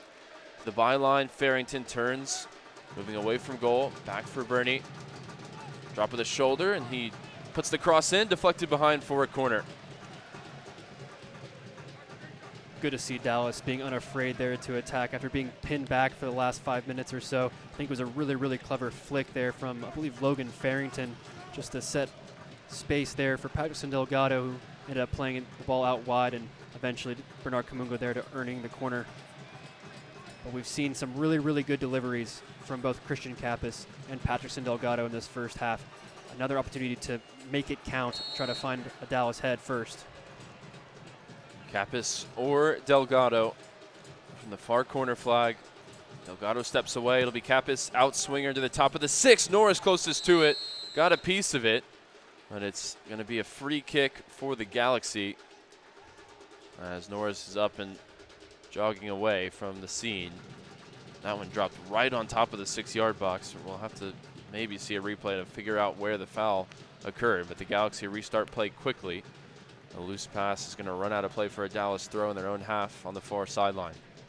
Another excellent delivery from the corner kick right on Nolan Norris's head. I'm not sure if the foul was on him or elsewhere. It's always so difficult to see from corner kicks. I'm not even sure how referees nowadays can really legislate those when there's about 18 bodies and they're all kind of jostling with each other. This time the call going against Dallas. Kappas on the halfway line. 3 Galaxy players around him. He moves it back for Norris. Play out towards the Dallas left. Shackmore will turn and play it back for Sirois at the top of the box.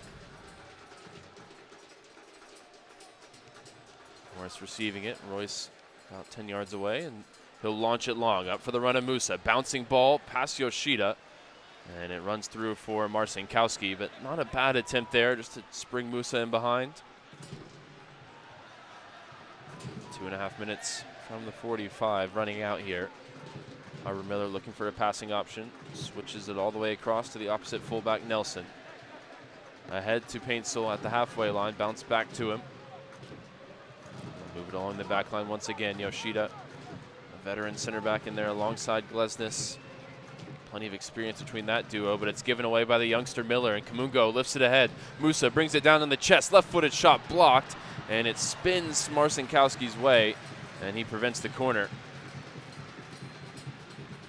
Dallas creates that chance initially with a really good press. I think it was Kappas who helped win the ball and spring it out to Bernie, who also does well, kind of getting his head to it and creating space for himself before getting it in the middle for Petar Musa, who unfortunately couldn't quite get the ball to sit kindly for a clean strike. Oh, fantastic work from Uragide at the top of the Dallas box as the Galaxy had gone long. He brings it down and turns past 3 players in one motion. And now Kaike from the halfway line will switch it across to Kamungo. He's got a lot of space to drive forward. His first start since returning from injury. He's approaching the top of the box now. Stabs it wide for Patrickson. To the top of the box, Kaike digs out the right-footed ball in towards Musa. Chested down looking for Farrington. but it's going to be dribbled away by Sanabria for the Galaxy. Nice tackle from Johansson to win it back. And now a shot from distance for Urugide from about 30 yards is up and over the bar. Bit optimistic there from Osaze Urugide, trying to shoot from 30 yards with really no backlift or much space in front of him. To be fair, not a ton of options. It was kind of an odd situation where he's crowded out by both the Galaxy players and his own teammate Logan Farrington, who wasn't really offering much of a passing option. Looking for a second goal in the season, match his tally in 2025. Nothing of that variety so far. It's been all set-piece goals for Osaze Urugide up from the back as we're in the final seconds of the 45. We'll see in just a moment how much stoppage time will be added on. Marcinkowski, long from the goal kick. Heads go up just into the Dallas half on the far side. And eventually Norris is going to whack this one clear up towards Musa. Glesnes wins the header towards the halfway line, but Norris again stepping in front of Royce. Farrington brings it down in the center circle. And Kappas now able to turn upfield, lifting it out towards Kamungo, who's seen a lot of the ball in the recent minutes. We're into 1 minute added on here in the first half. Turns and plays it back to the halfway line. Paike and Kappas combining in that left center channel to play it ahead to Musa, who scoops it over the top. Farrington brings it down. Perfect first touch. Huge tackle on the follow-up. Ball still not cleared. Eventually, the Galaxy hook it away. And Yoshida is down. I think he was the one who stepped in the way of the Farrington shot. Here we're in the final 30 seconds of stoppage time, as Johansson makes a really good recovery run to win it back. And Dallas have possession once again. Well, that was almost the return of first touch Farrington. He scored a few goals from similar situations with a perfect first touch to bring it down for himself. Almost does it there. The touch was actually almost too good. Kind of ended up in behind him. Here goes Musa again. Musa in the left center channel, turning upfield, running into Glesnes, and that should just about do it for us in the first half. A strange first half in which Dallas looked back to their usual selves, offensively attacking and structurally dominating a large majority of this game, except for 5 minutes, Garrett, in which the Galaxy had a flurry of chances and might count themselves unlucky not to go into the break ahead. Yeah, through 35 minutes, Dallas was certainly the better team. But from 35 to about 40 in terms of game time, the Galaxy had, 4 shots on target, and Dallas has to thank Jonathan Sirois in goal for the fact that it's 0-0, because he made 4 really excellent saves to keep out Marco Royce and a handful of others as well. Well, 45 minutes down, still scoreless at Dignity Health Sports Park. Not 4-1 of trying from either side. It's been an action-packed first half, and we expect plenty more. But we'll take a moment, step aside, and we'll be back with halftime analysis. You're listening to FC Dallas Soccer, presented by Toyota on the FC Dallas Radio Network. You push your body hard in the name of fitness. Sure, it's for a good cause. But a good cause shouldn't mean sacrificing a good time. Michelob Ultra, superior light beer. Enjoy responsibly. AB Michelob Ultra Light Beer, St. Louis, Missouri.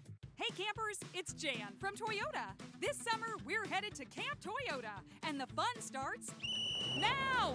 We're kicking things off by kicking up mud. Jump in, campers. We're going off-roading in a 4Runner. Next, we're heading to the hot springs in a RAV4. And finally, park your Tundras and Tacomas around the campfire because we're roasting marshmallows. Your summer starts here. Dealer inventory may vary. See your participating Toyota dealer for details. Event ends June 1st. Toyota, let's go places. UT Southwestern Medical Center in Dallas, Texas, where discoveries change lives. The spark of collaboration that fuels bold thinking in our labs. The spark of inspiration that motivates greatness in the next generation. And the spark of innovation that pushes the boundaries of today's care. At UT Southwestern, teamwork and talent combine to fuel discovery, education, and healing. UT Southwestern, the future of medicine sparks here. When you don't compromise on the court, you shouldn't compromise off of it either. Lose the calories, not the taste. Michelob Ultra, superior light beer. Enjoy responsibly. Anheuser-Busch Michelob Ultra Light Beer, St. Louis, Missouri. Copyright 2024.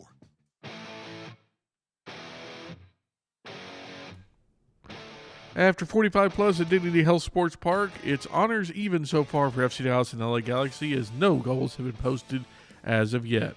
Hello everybody, it is the FC Dallas Halftime Show, brought to you tonight by your local Toyota dealer, Toyota. Let's go places. Also brought to you this evening by Advocare, building champions together. I'm your host, Sam Hale. I'll be joined in just a moment by the voices of tonight's contest, Ryan Figert and Garrett Melcer. But let's start first with your halftime stats, and those stats this evening are brought to you by UMB Bank. Possession goes the way of Dallas 55-45, 10 shots for the Burn, 2 of those on target, 7 shots for the Galaxy, 3 of those on net so far. Dallas has the corner advantage 5-1 so far this evening, although we've seen officially 3 saves from Jonathan Serwa, 2 from JT Marcinkowski, although you can argue a 4th should have gone in or logged for Serwa. 8 fouls for Dallas, 3 yellow cards. Those all go to the 3 midfielders, Patrickson, Kaike, and Christian Capes. 8 fouls for the Galaxy, yet no cards shown to the home side by Fotis Pazakas as of yet. Now we'll bring in our commentary crew for the day. It's Ryan Figert, it's Garrett Melcer, and Garrett, this feels like a very familiar script for the FC Dallas. Dominate for about 35 to 40 minutes, but there's a 5-minute period in that first half where it felt like the Galaxy had full control, and largely thanks to Jonathan Serwa, Dallas remains even at the half. Yeah, that's fair. But at the same time, I think Dallas can be encouraged. I do think that's the best half of soccer they've played since coming out of the World Cup break. Now, it's kind of a small sample size, but still I think they can be encouraged that they look more back to themselves after switching to this, returning to the 3-back formation. And like you said, outside of that 5 minutes, Dallas really controlled this game. And you said 10 shots. I'm seeing 15 here, total shots from Dallas on FOTMOP at the very least, but unfortunately only 2 of those on target. So, not the highest of accuracy from Dallas so far, but for me, they've dominated the game for the most part, and they've looked really, really strong on set pieces. Although none have gone in, I think Dallas will be very encouraged with the overall play from that first 45. And Ryan, a lot of good individual performances. We could point out quite a few, and we will. But man, it's hard to knock the now new number 1 goalkeeper, Jonathan Serwa, taking over for Daniel. MLS has it, and their stat pack is 3 saves. I think it was 4, as you said during the broadcast. But no matter how many you log him, without his effort there, especially in that 5-minute stretch where the Galaxy were pulling all the strings, Dallas could be down as many as 2 or 3 goals. Yeah, I don't know. I'm watching back on the replays, and I don't want to take anything away from Serwa, but I think if he doesn't make any of those 3 saves, you're really disappointed. Maybe the best save is on the follow-up after the free kick on the Nelson shot that comes through traffic, but none of them felt like he absolutely robbed a goal. The Royce free kick looks dramatic, I think, because either he took a slight step to his right or his positioning wasn't quite right, so he's actually flying across the goal, but really, if you look at the placement of the shot, it's one where you expect him to make the save. And I think, if you play this half out, you get 10 shots for Dallas, maybe even more so depending on where you're looking at the numbers. The stat packages have seemed to be increasingly unreliable today, but it's a half where it feels like Dallas largely bossed the game on the road against a team that really you should beat, and you have the opportunity to tonight because, outside of that 5-minute spell, it was all Dallas. And, Garrett, it feels like we talked about in pregame, the switch back to the 3-5-2 with the wingbacks of Bernie and Herman Johansson. That's really paid off for Dallas a lot, as we've seen Herman Johansson looking a lot more natural at his spot, and we've seen Bernie be a very consistent offensive threat in his. Yeah, I think this formation just kind of suits the personnel better in general, but I've been really actually encouraged by the play of Bernard Kamungo. This is his first start since early April. He had a long injury layoff and then a long layoff from just competitive games because of the World Cup, and then came in with 2 sub-appearances in the last 2 games, but didn't really look like himself. For me, that's one of his best halves of the season. He looked super confident going forward, and I think that's when Bernie's at his very best, is when he's unafraid and just goes at people. We know he's got the speed and he's got the ability. I think sometimes he doesn't believe it himself, but when he does believe it, like he did for a majority of that first half, he can be a really, really dangerous weapon when he gets isolated on that left wing. And I think we saw some good moments from him. Does need to work a little bit on his final ball. He had that one opportunity to put a cross in behind the back line of the Galaxy when Petar Musa was kind of making a deep run, and he got an earful from Petar Musa, so I'm sure he won't make the mistake twice. I certainly wouldn't if Petar Musa were screaming at me. But overall, I was really encouraged by the play of Bernard Kamungo. Yeah, if Petar Musa screams at me, he gets whatever he wants. That's just a general rule in my household. But, Ryan, we talked a lot about the defense coming into this one, specifically that back 3. We thought, and then we ended up being correct, that Nolan Norris would be in the middle, Shaq on the left, and Osazi on the right. And while we know all 3 are quality, we weren't sure exactly how it was going to look. But it's pretty much held up so far. Joseph Paintsel hasn't done a lot. I think Osaze, even though he's a little out of position, has been able to do Osaze things. And once again, Nolan Norris continues to impress. And I think we might be seeing him grow up a little bit before our eyes tonight. Yeah, I liked the performance a lot from him. It felt like a mature performance. It felt like he understood that when he steps into the middle of the back three, the communication needs to go up a level. You could just tell, with the way that he's pointing and gesturing with his hands, but it just looks like he's communicating more with the guys around him, and that's such an important spot on the field, particularly when you're looking at No Ramiro in there, who's another, really key communicator for Dallas. They need those voices to organize things. And, yeah, big performance from him. He had a couple of really nice passes through the lines. We know that is sort of his calling card out of the back. But playing in the middle allows him that direct route into the forward's feet, and he took that a couple different times to fire it in towards Musa or Farrington.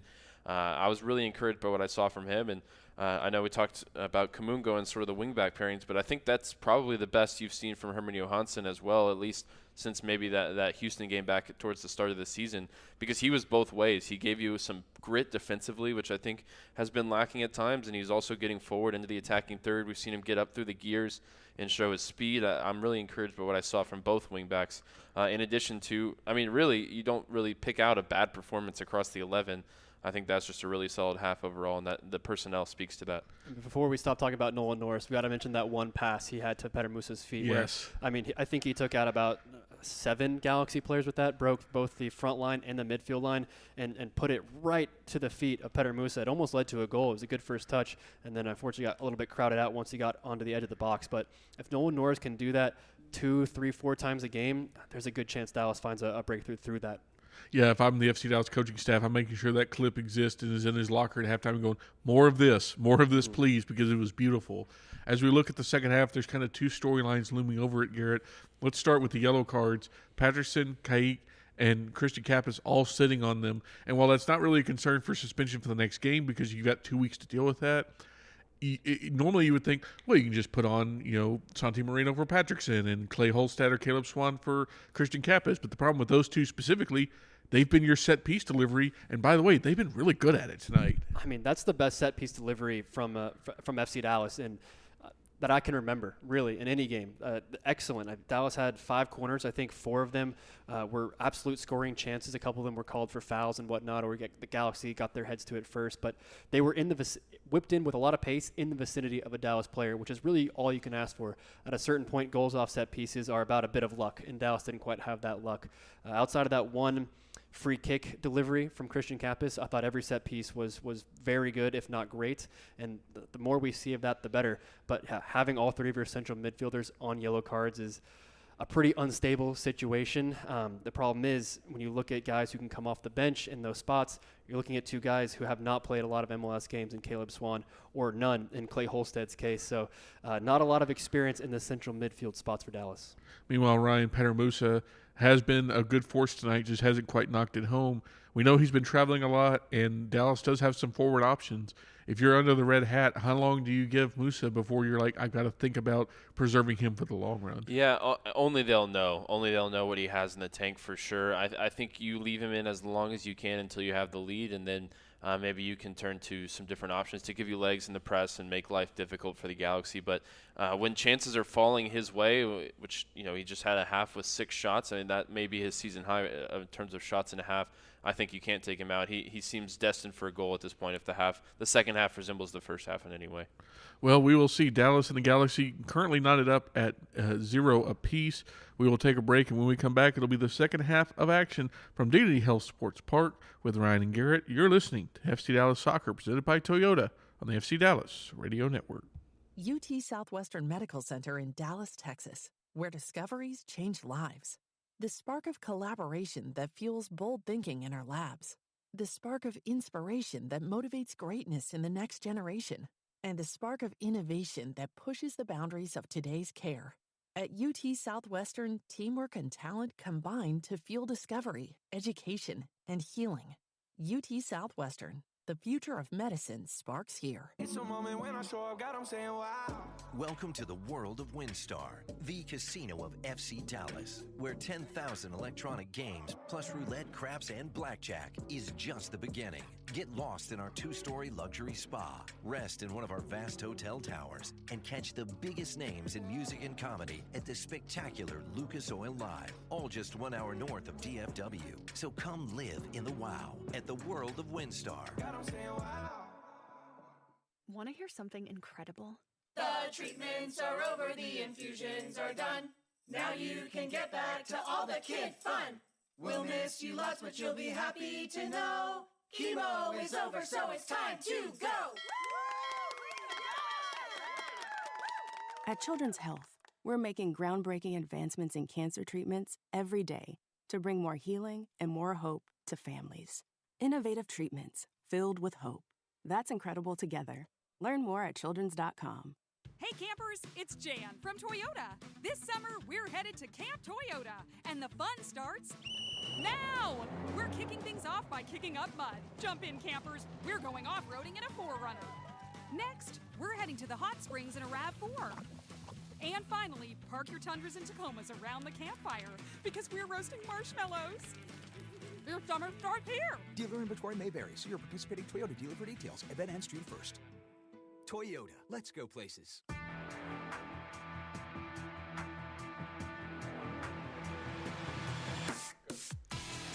Just about moments away from the second half kicking off at Dignity Health Sports Park. Dallas and the Galaxy scoreless after 45 minutes. Plenty of chances at either side. The best of them following Petter Musa's way for Dallas in the early action. Sirois called into action with 3 saves in the first half.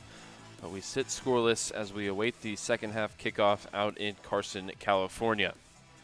Dallas, as we mentioned in the pregame show, excellent this season when scoring first. 7 wins, 3 draws, and just the 1 loss when they found the first goal. 4 losses and 1 draw, only 1 point gained from losing position so far after conceding first, Garrett. And that means that coming out for the second half, it seems a little bit elementary to say the first goal is going to be crucial, but the longer this game wears on without that opening goal, the more it will matter, particularly when you look at Dallas's record on the season. Yeah, the first goal in any soccer game is so important. Goals change games, but especially if it's the road team, and especially if it's this Dallas road team, because like you said, when Dallas scores the first goal, they're very good, and when Dallas concedes the first goal, they don't really win games. At least that's how it's been this season. So super important that Dallas comes out strong and plays the second half like they played the majority of the first half, because I thought they were the better team for 40 out of the 45 minutes. And outside of that 5 minutes, I thought that was an excellent Dallas performance for the most part. Just need to be a little bit more clinical and hopefully get a little bit more luck on set pieces, because the deliveries have been there. Unfortunately, that bit of luck has not. Teams are back out onto the field as it is Bark in the Park night in LA Galaxy, so we've been treated to plenty of shots of some lovely doggos in Carson, California tonight, enjoying their soccer, enjoying some treats, I'm sure, as well. A lot of LA Galaxy dog jerseys in attendance as the two teams are out onto the field, just about set for the second half of action. Dallas, if you're just joining us, will now attack from right to left in the second half, wearing their red and blue hoops. The Galaxy will attack from left to right with their all-white kit with the blue sash across the chest. It'll be the Galaxy to take the second half kickoff as we await the referee's whistle, which sounds. Royce drops it all the way back to the back line, and the Galaxy get things going here in the second half. Yoshida immediately under pressure after a loose touch, but he works it out towards the Galaxy left, and Nelson brings it into the attacking half for the home side. Line for Taylor, who tries to return it to Nelson. It's out with a nice defensive touch there for Kaique for a Galaxy throw. Referee going to check on Kaique after that. Coming together. He's grimacing, limping away from that tackle. As Nelson takes the throw in from the far sideline, combining with Royce. Wide on the Galaxy left. Taylor looking to return it to him. Johansson steps in the way and lifts it forward. Yoshida wins possession back along the far sideline for the Galaxy. Last touch out off of Uragide, and the home side will have another throw-in, taking to the far corner of the 18. Paintsel trying to hold it up, but it's hooked clear by Kappas. Contested between Yoshida and Musa. Now Farrington joining in on the halfway line. He loses possession. No clear flow of the game in the opening 70 seconds of the second half. The Galaxy now move it across the back line. Glesnes being pursued by Farrington. Dribbling forward now past the halfway line in towards the run of Paintsill. Paintsill looking to turn, but Urquide comes away with it. And he pokes it back for Norris to send clear. Weird pace to start the second half as Kappas wins it back in the center circle. Farrington now brings it past the halfway line, splits two players, combining with Musa. Pass just behind him. Kaique will retrieve it at the halfway line. Very sloppy start from both teams, in possession and out. And like you said, just a strange patterns of play so far.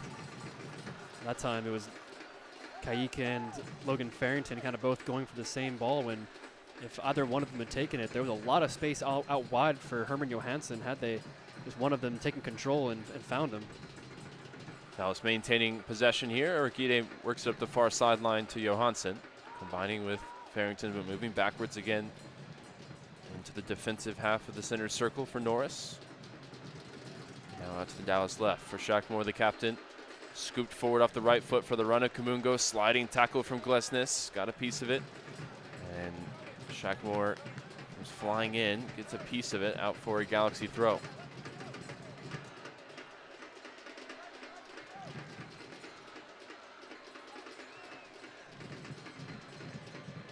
Actually, just went all the way behind for a goal kick out of the shot.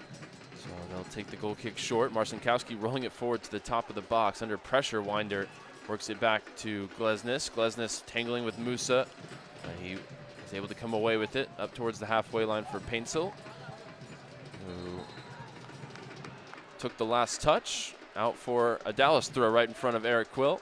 Great intervention there from Nolan Norris, who really hasn't put a foot wrong in this game, which is very impressive considering he's in a new position in the middle of that back three, but that time beating Joseph Paintsill to the ball, and it's not very easy to do that. Musa in the left center channel plays it up the near sideline for Kamungo. In the attacking third, he whips in a low cross. It's repelled out towards the near side and sent clear by the Galaxy, retrieved by Shackmore at the halfway line. They'll move it along the back line for Urquide. No changes in terms of personnel for either side at the break as it's rolled into midfield for Kappas. Played back again for Osaze. Drop of the shoulder to free himself up from Paintsill. Played up the far sideline for Johansson.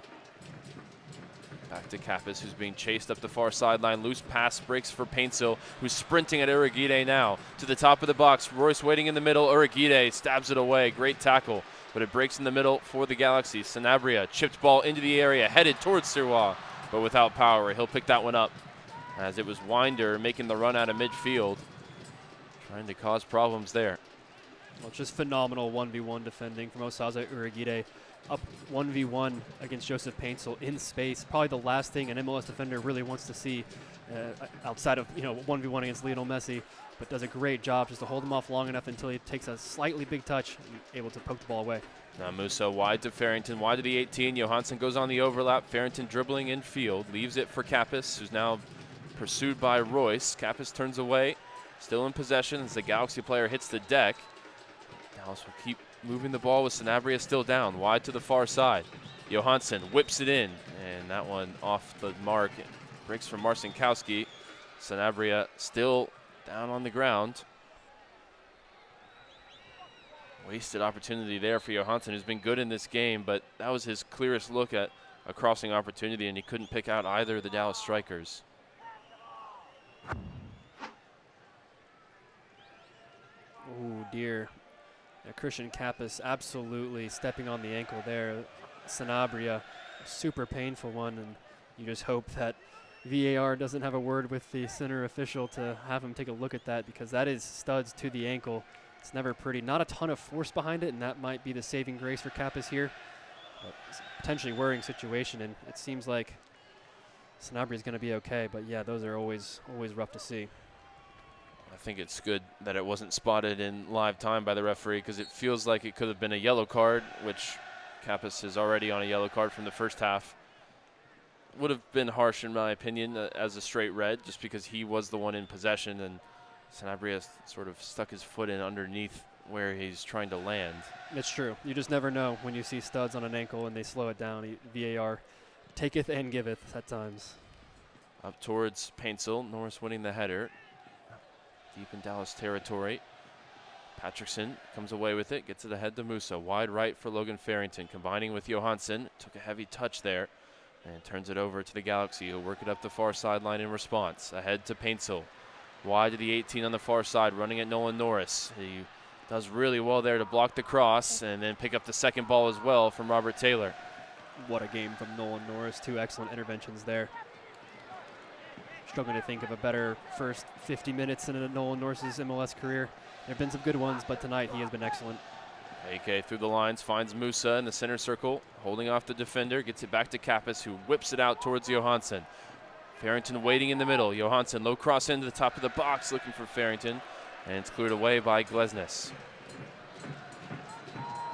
Brought up the far side by Robert Taylor. Galaxy in possession now. 53rd minute of a scoreless game.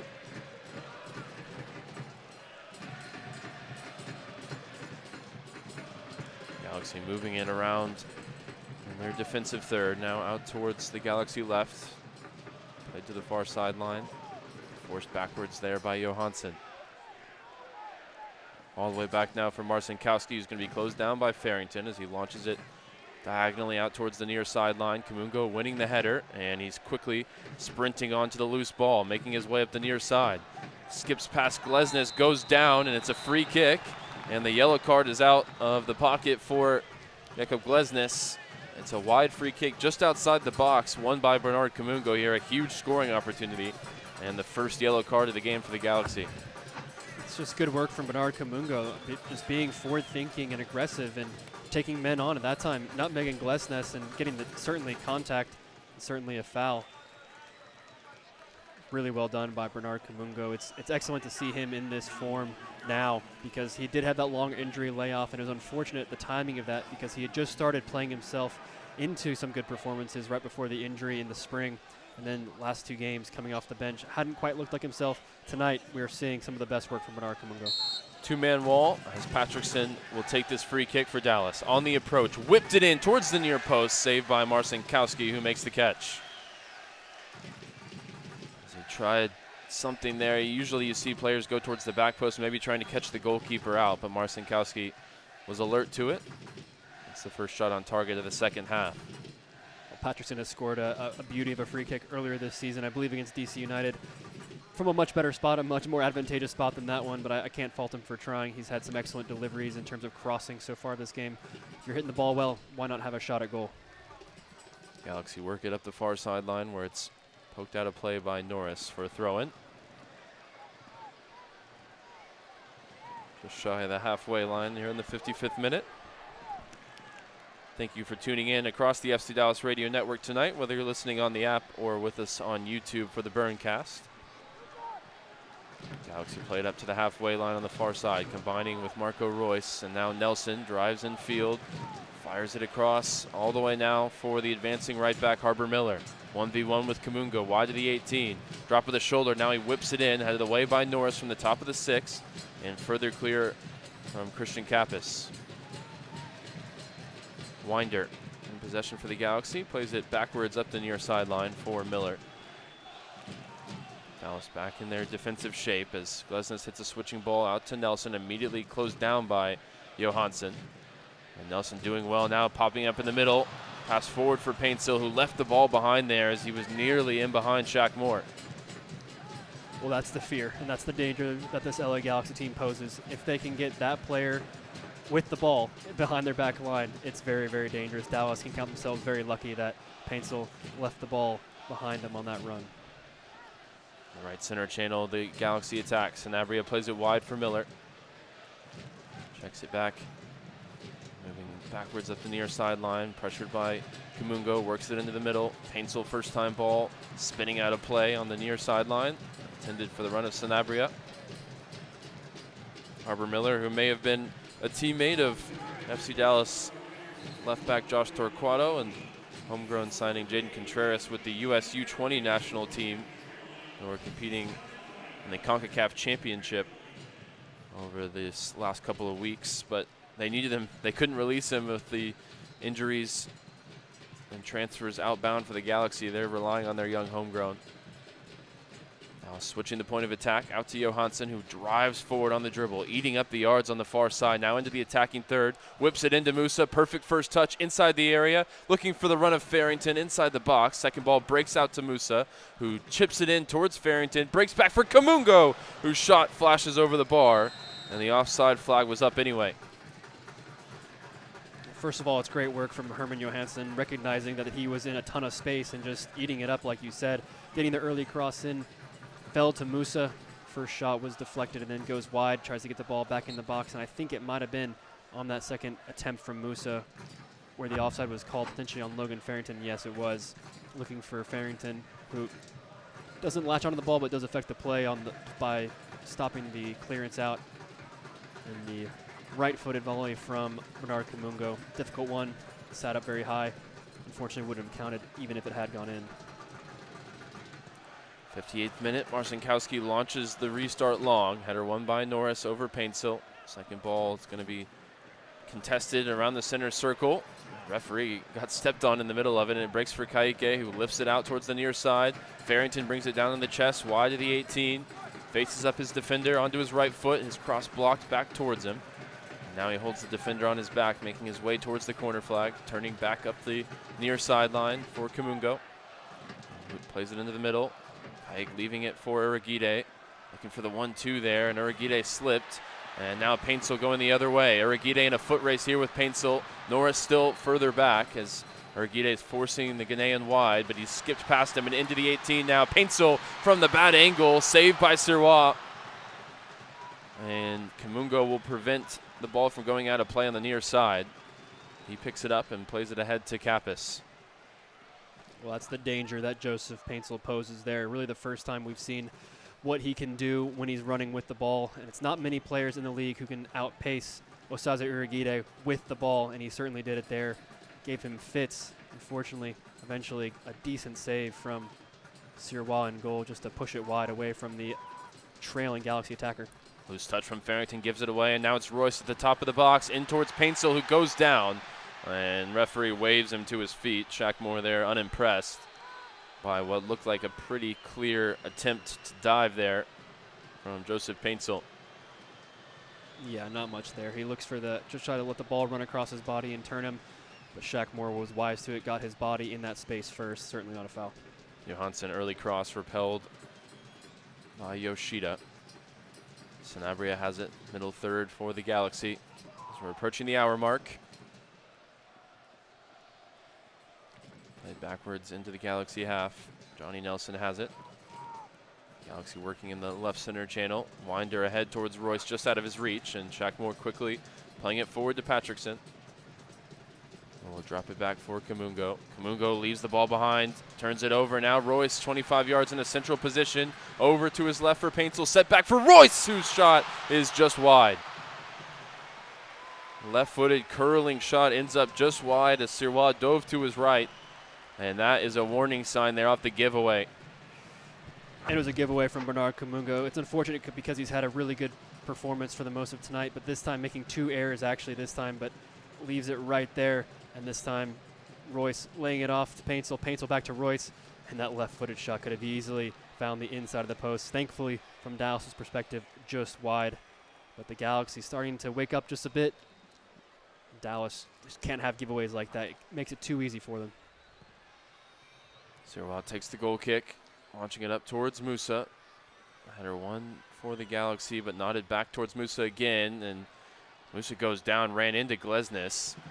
Dallas have possession. Musa's picking himself back up. Johansson tiptoeing up the far sideline. Turns back, waiting for Musa to get back to his feet.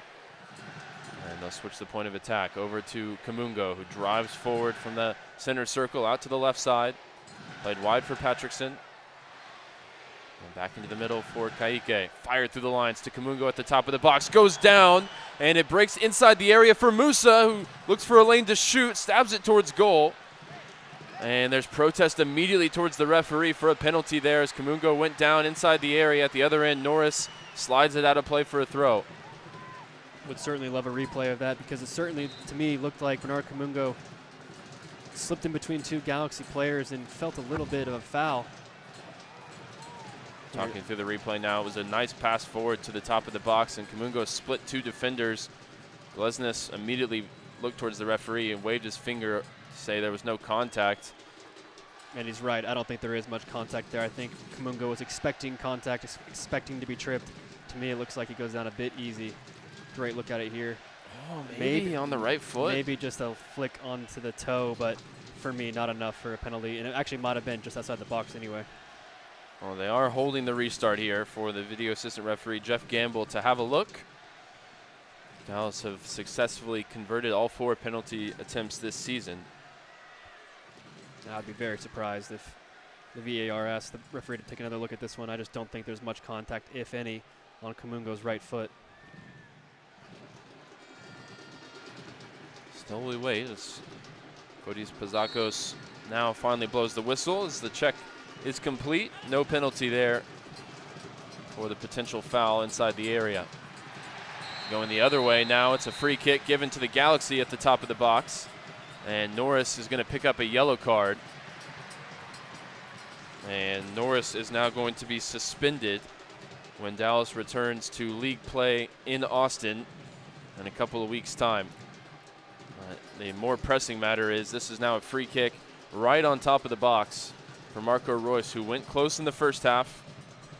And this one maybe from an even better angle for the right foot. There is just not much there. I mean, Joseph Paintsel actually isn't even trying to run on goal. His back is faced towards the goal. It looked like Nolan Norris had the position, was just trying to chase after the ball. That's a really unfortunate yellow card, especially considering he's now suspended for Dallas' next MLS match. I actually don't know for sure that the suspensions don't carry over into Leagues Cup. I don't think they would, but this is maybe the first time we've ever had that incident come up. So we'll try and check that for you as Royce now stands over the free kick. 3-man Dallas wall. And it will be Marco Royce. Whips it in with the right foot, headed away by Kappas at the near post as he didn't get as much air underneath that as he wanted to. Galaxy on the second attempt, hoisted into the box, repelled away by Urquide. Musa now launching it forward. And it's way out off his line. Marcinkowski challenging for it in the air with Delgado. Galaxy juggling it along the back line awkwardly. Now bouncing back towards Marcinkowski, who hooks it clear. Some unorthodox goalkeeping there from JT Marcinkowski. Gets away with it. But I don't think he wanted to find himself in a 50-50 header 40 yards from his own goal. He's lucky enough that it fell to him off the rebound. Galaxy in possession, making their way up the far sideline. Robert Taylor now towards the top of the box. In field, Nolan Norris pokes it wide where it breaks for Paintsel. Right-footed ball in towards the back post. Sirois with a big punch to it. And then he's clattered into by Sanabria. The Galaxy player puts the ball into the empty net, which was completely unnecessary with a very audible whistle in the meantime. Shaq Moore is into the mix in the conversation with the referee. Not happy that Sanabria challenged for that one. And I agree with the Dallas captain. That was always the goalkeeper's ball. Oh, and I'm confused what Marco Royce is complaining about, because that was certainly Jonathan Sirois' position to go for the ball there. That was absolutely the goalkeeper's all day, and it was the Galaxy player, Sanabria, who runs into him. Very surprised that Marco Royce is frustrated by that. I mean, and also it was a kick out, almost a karate kick style kick out from Sanabria. I mean, if that makes contact with Sirois, he's in a world of pain. He is stretching for the ball, but that's a dangerous maneuver to go for when you know the goalkeeper is going to be on rushing, going for the ball in the air. Eric Quill now turning to the bench for the first time. Anderson Julio is on for Logan Farrington. And Santi Moreno is on for Patrickson Delgado. So a couple of changes in the attacking line either side of Petar Musa.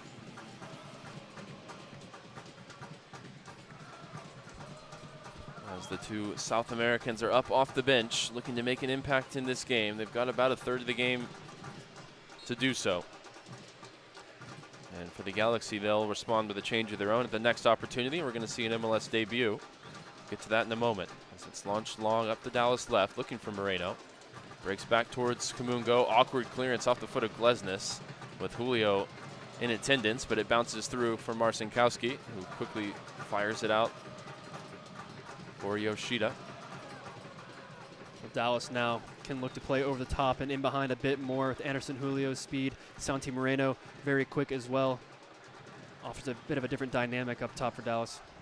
Galaxy working through their left side. It's Justin Hack who plays it ahead towards Marco Royce. Appeals for offside, and the flag is up against the German. Just drifted into an offside position there, and that'll give the Galaxy a chance to make their change. Coming off is going to be Robert Taylor, and for the first time in Major League Soccer, Kyogo Furuhashi is into the fray. The Japanese international makes his MLS debut tonight, wearing the number 7 for the LA Galaxy. He scored a lot of goals in Scotland for Celtic. Didn't have the best of time last year in the English Championship with Birmingham City, but he's a player who knows how to score goals. He's very quick. Another different element for Dallas to try to defend for the last 25 minutes plus added time. Wearing Kyogo on the back of the shirt, so that's how we'll refer to him the rest of the way. Launch long for Dallas up towards Musa. Tried to bring it down there with the bottom of the cleats, and it runs out of play for a Galaxy throw.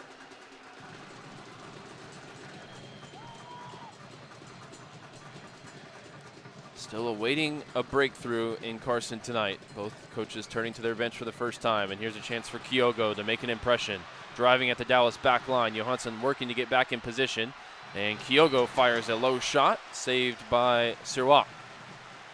Never really much threat behind the effort. Quickly, Dallas fired ahead to Moreno, wide on the left side. Kamungo will turn it back into the Dallas half for Kappas. Ahead for Julio, who's battling there with Glesnes. Glesnes hoisted up into the air, and the Galaxy come away with possession. Bouncing ball along the halfway line for Nelson. He pokes it up towards Paintsill, who can't keep hold of it. Dallas now back on it with Urigide. Moved along the back line.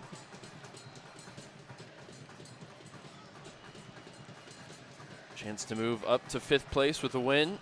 As it stands, Dallas sitting down in 7th. With results elsewhere in what is becoming a very congested Western Conference. Norris lifting the ball up towards the run of Julio. Header won by Glesnes, but it breaks for Kaique in the right center channel. He lays it wide for Johansson, combining infield with Musa. Turning upfield, his pass intended for Julio is intercepted. And now Paintsill brings it away. Nice tackle there, front-footed defending from Urigide. Shy of the halfway line, Dallas back in possession in the attacking end. Out wide for Kamungo on the near side. Combining with Santi Moreno's, getting some touches here. Wearing the number 10. Moves it along the halfway line. It's Norris now in the middle of the back 3. Through the lines, looking for the run of Moreno, who checked back, and it bounces through for Marcinkowski. Oh, I think it was the right pass there from Norris. You see Moreno, there was space in front of him. He just kind of checked his run a little bit, turned the wrong direction at the wrong time, wasn't able to keep his momentum going forward into that space where the ball ended up. He does give the a customary thumbs up for Norris's attempt, though. Nice work from Kamungo and Moreno to come away with possession off the near sideline. Dallas back on it, moving along the back line. Urigide into the center circle for Kappas. Quickly along the ground out towards Moreno, who will make his way up the Dallas left. Working against Sanabria now into the area. Twinkle toes through defenders, runs into Glesnes, who sends it clear. Bouncing ball deep into the Dallas half. And Glesnes missed the last game for the Galaxy, the 1-1 draw with San Jose through suspension. The yellow card accumulation. He's been a huge presence for them at the back, returning to the lineup tonight. Wide once again with Kamungo. Working against Miller. Finds the ball infield for Santi Moreno. Quick 1-2 with Musa. Now moved into the middle for Kaique. Wide for Johansson, who's got space. Just shy of the top of the box. Left-footed cross looking for Musa. Headed away again by Glesnes. And now the Galaxy will look to counter, and it's Paintsill through the right center channel. Hits it over the top for Kyogo. Brings it down with a nice first touch. In towards Marco Royce. And again, Nolan Norris, front-footed defending, steps in the way. But it stays with the Galaxy. Kyogo makes the run in behind. Royce checks it back into midfield. Winder moving it across to the near side for Harbor Miller.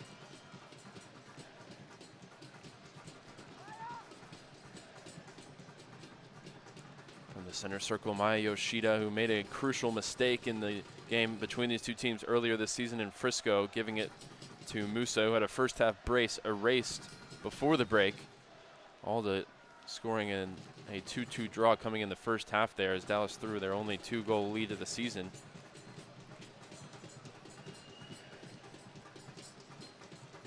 Possession with the hoops. Nolan Norris from the top of the Dallas box, walking it forward slowly.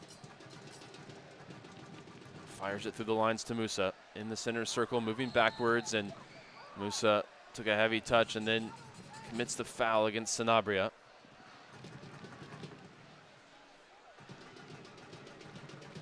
So it'll be a free kick for the Galaxy on the edge of the center circle in the Dallas half. It's very rare to see Petar Musa take a poor first touch, but that time he did because Nolan Norris found him with a really nice line-breaking ball, but the touch just got away from him and then commits the foul, trying to catch back up to it. Possession in the center circle. Elijah Winder for the Galaxy. Moves it out to the far side. Nelson makes his way forward from left back, and now wide he finds Joseph Paintsel. Up against Johansson. Johansson forcing him backwards up the far sideline for Justin Hack. Returns it to Paintsel. And Johansson just forcing him to give up the ball there, and they'll recycle possession through the center circle and across to the near sideline for Miller. Miller, drop of the shoulder, moves infield past Kamungo, combining with Kyogo, return towards Miller, who goes down. It breaks for Sanabria, who hangs across into the area. It's caught by Sirois at the top of the 6. And Sirois throws it out towards Kamungo, who's got some space here on the Dallas left. Move backwards for Shaq Moore under pressure inside the Dallas 18. Back for Sirois, who goes again wide out to Kamungo. Nodded into midfield. Winder wins the header. Contested ball now, spins in behind to the near side. Sanabria low cross looking for Kyogo. And Norris with the emergency defending sweeps it out for a throw on this near sideline. Great positioning there from Nolan Norris, just staying very tight to Kyogo, making sure he doesn't have any space, because that was some really nice play from the Galaxy actually to create the space, get behind the back line and send in that low cross. But Nolan Norris once again adding to a great resume in this one. Free kick given away. Wide on the near side. Harbor Miller will just take it backwards, move it into the center circle. Or Nelson now hits a switch back across to the near side for Miller, who will go 1v1 here with Kamungo. Instead he checks it back for Winder. Galaxy continue to try and work it on this near side. Moreno now back in defensively. Pass forward, spins the way of Shaq Moore, who had good positioning there. Now he's got to find a way out. Dropped off for Nolan Norris, who hooks it clear. Can't find a teammate though. And the Galaxy have possession here in the Dallas end. Marco Royce in the middle of the attacking half, moves it to the left center channel for Nelson, who lines up a shot. That's wide. Flashes across the face of goal, and Sirois watches it off to his left. John Nelson, not really known as a goal scorer, but the space did open up for him on his favored left foot. Just cut across it a little too much. Didn't catch it cleanly. Dallas has a chance here to slow the game down a little bit since the Galaxy had been brewing up a little bit, creating some good chances. Dallas with look for the last 15 minutes to try to find the breakthrough, try to steal this one on the road. In fact, I've got Johnny Nelson down with 0 MLS goals in 142 games now. I think he may have had one for North Texas SC back in 2019, but I can't say for sure. It was quite a few years ago now. Dallas goal kick launched long towards Musa, commits the foul. Galaxy take it quickly up towards Kyogo, who's at the top of the Dallas box. Turning now, fires a right-footed shot, blocked by Uriguide. Spinning out into the 18 on the far side, where Paintsel will watch it over the line for a corner. He's only been on a few minutes, but really bright start to his MLS career for Kyogo Furuhashi. His first touch went on a little mazy run and got a shot on target. His second one was a great first touch to bring the ball out of the air, and a couple of nice little combination plays on the edge of the box. And that time, looking for a bit of a Travella attempt, looking for the far post, ends up winning the corner.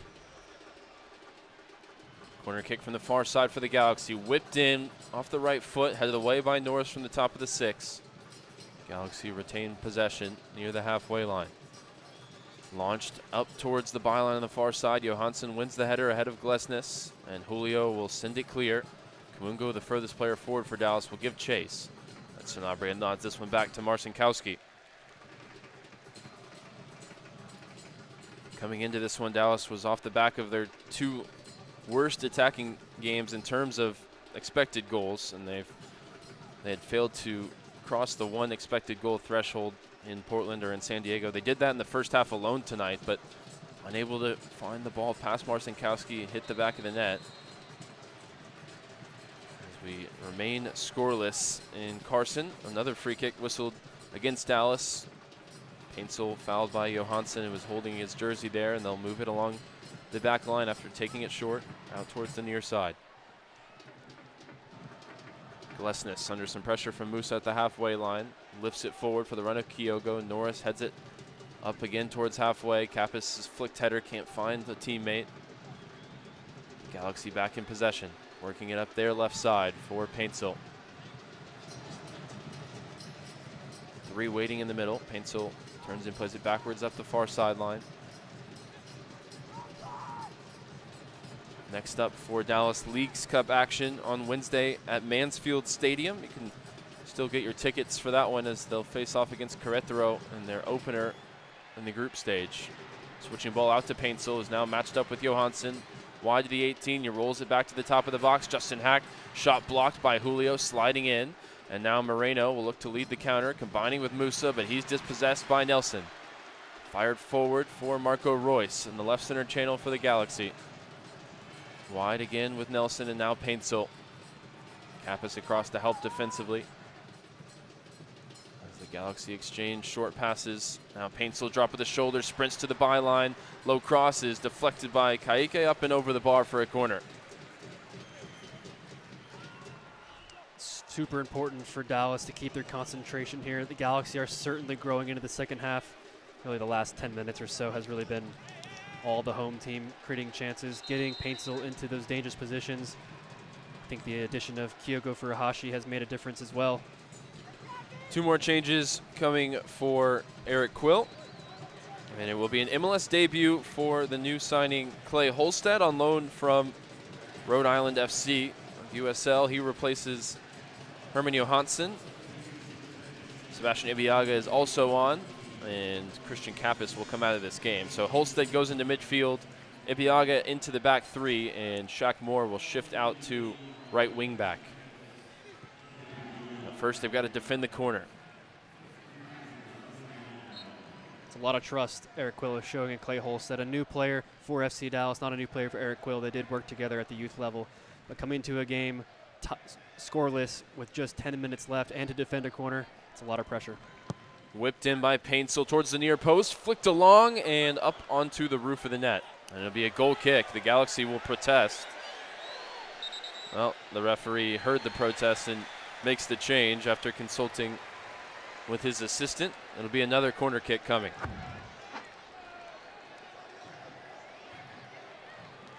And I think it came off the back actually of Clay Holstead up and onto the roof of the net. So it'll be another corner kick from the far corner flag.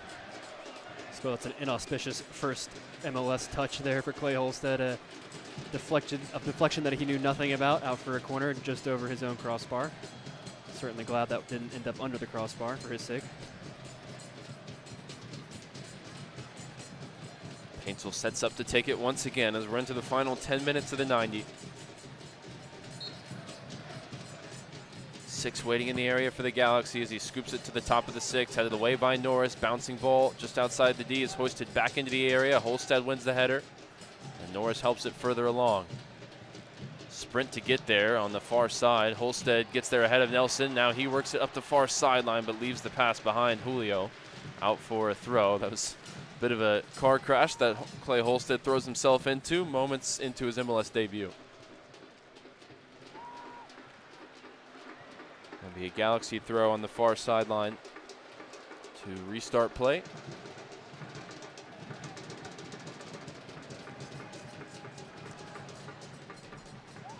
And Move it along the back line through the center circle to Glesnes, who takes it past the halfway line, past just behind Harbor Miller, but he keeps it in play. Ball spins in behind, looking for the run of Marco Royce. Norris always there first, and the veteran giving Nolan Norris a nice little shove in the back as it runs over the line for a goal kick. One for the memory banks there for Nolan Norris, getting pushed over the end line by a German legend. Incidentally, John Nelson did score 1 goal for North Texas SC back in 2019. There you go, good memory check. 82nd minute, a largely even game. Dallas with some really good first half opportunities. Possession has hovered around 50-50 throughout the night, which is a huge improvement for FC Dallas coming off of a game down in the 30s against San Diego. Sirois launches it long, flicked off the head of Winder, but still headed towards his own goal. Contested in midfield now, it spins out for Shaq Moore, who plays as the wingback. Infield for Santi Moreno in the right center channel. Nice feet there to skip past the defender and gets it wide for Shaq, whose cross is blocked, out for a throw. A couple of yards from the corner flag on the far side. He rears up and takes it quickly into the feet of Moreno, who's dispossessed there. And now the Galaxy work it up the far side. Royce to the halfway line, left the pass behind Paintsel. And you get the feeling maybe some tired legs setting in for both sides at the moment. Quickly fired ahead with a throw to Musa, who's in behind the back line, scampering up the byline, chops back now, sets it back towards Moreno, just out of his reach. And the Galaxy work it clear. Sanabria on the dribble. Galaxy very lucky there because they fell asleep on the FC Dallas throw-in that left Musa all alone. Of course, no offside on the throw-in, and Musa was all by his lonesome, just a little bit too deep, actually pinned against the Galaxy's end line. And it took too long for Dallas to find reinforcements to get him around him for the square pass. By then, the Galaxy had numbers back to defend it. Glesnes in possession for the Galaxy, switches it across to the other side. Nelson will dribble it up to the halfway line, passes wide for Paintsel. Now a new matchup over there with Shaq Moore. Julio putting the pressure on. Galaxy combining in quick triangles near the halfway line, working it backwards and swinging it across the center circle for Glesnes. Winder ahead to Royce. Nice 1-2 there. Back to Winder. Ibiaga read the play well. That's his first touch. And it's ahead towards Musa, who's dispossessed. And he's gone deep into this game. We didn't know if he would after the heavy travel week in the All-Star game in Charlotte. Miller, cutback ball through the area. Well read and cut out by Kaique. Moreno, 10 yards from the top of the Dallas box, pokes it wide for Shaq Moore, who will dribble forward with Joseph Paintsel biting at his heels. Shaq Moore now in a central position. Does well to keep possession. Finds Musa, who's in the left back spot. Under no pressure, he walks it forward. And now switches it back across to Shaq Moore, who's in his usual right wing back spot. Santi Moreno, can he pick the lock here? He's got it in the right center channel. Runners ahead of him, scooped into the area, looking for Musa. Musa got there ahead of Marcinkowski, who crashes into the big number 9. Made the save if there was one to be made there. Musa now back to his feet as Dallas maintained possession near the halfway line with Ibiaga.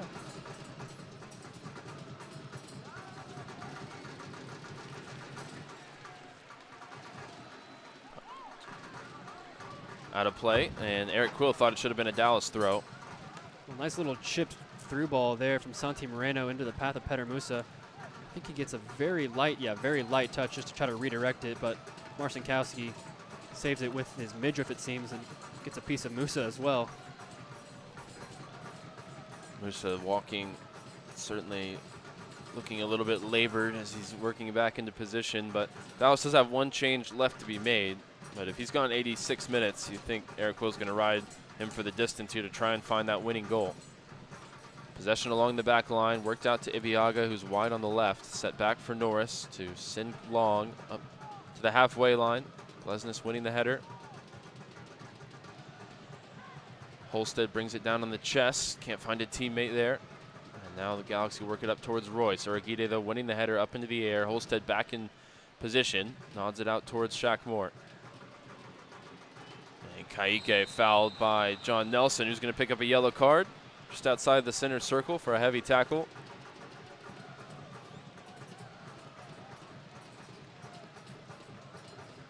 A little bit late there from the former FC Dallas man, John Nelson. Certainly looks like he got a bit of Kaike's foot, or maybe his ankle. Get another look at it here. Oof, yeah, foot and ankle with the studs. Certainly a yellow card. Kaike back and good to continue. As Dallas play it short. Ibiaga out to the left side for Kamungo. Musa makes the run beyond him. Now Kamungo using that run to dart in field, but Harper Miller, some good defensive work there. Santamoreno quickly back onto it though. Ahead for Kaike from the middle third out to the attacking third for Shaq Moore. Dribbling at the far corner of the 18. 1-2 with Moreno. Cross in towards Anderson. Julio bouncing at the top of the 6. Worked away to Kamungo, still inside the area, who chips it towards the back post to nobody in particular. Nelson puts it out for a corner. He could have just let that one run out. He didn't know who was behind him or not. And you can understand why John Nelson was a bit overwhelmed there. As Dallas had a few excellent opportunities right in front of their goal. Unable to really get on the end of anything, create anything in terms of danger actually at the goal. But Dallas starting to build just a little bit of pressure here in the dying minutes. First corner in a while, and it'll be Santamoreno to take it. The far corner flag, looking for an outswinger. Whipped in, plenty of air underneath this one. It arrives for Uragide, who couldn't get ahead to it. Kyogo has it for the Galaxy. He's making his way forward on the dribble. Kamungo, nice tackle to win it back. 2 still waiting in the middle. Kamungo now into the area, drop of the shoulder, on the dribble into a central position, checks it back, fires it out towards the right side, but it hits Musa on the way through. And now the Galaxy will look to counter. Marco Royce brings it beyond the halfway line. Paintsel sprinting forward to his left. It's dropped off for Paintsel. Now 1v1 with Holstead, and he gets the shot away, deflected off of Shaq Moore, behind for a corner as that went coast to coast. Yeah, absolutely back to front there. Kind of a two-man counterattack between Paintsel and Marco Royce. Holstead doing everything he can to stay in front of the Ghanaian, eventually does get the shot blocked. Unfortunate from a Dallas perspective, though, because at the other end, they had numbers forward. Bernard Kamungo made a really, really good run, danced around 3 Galaxy players, and then looked to get the ball out wide. So I believe it was Santi Moreno, but Peter Musa was unaware that Moreno was behind him and interrupted the pass. Eventually that fell to Royce, and we saw nearly a coast-to-coast goal, like you said. It'll be Paintsel from the far flag. Looking for an in-swinger off the right foot.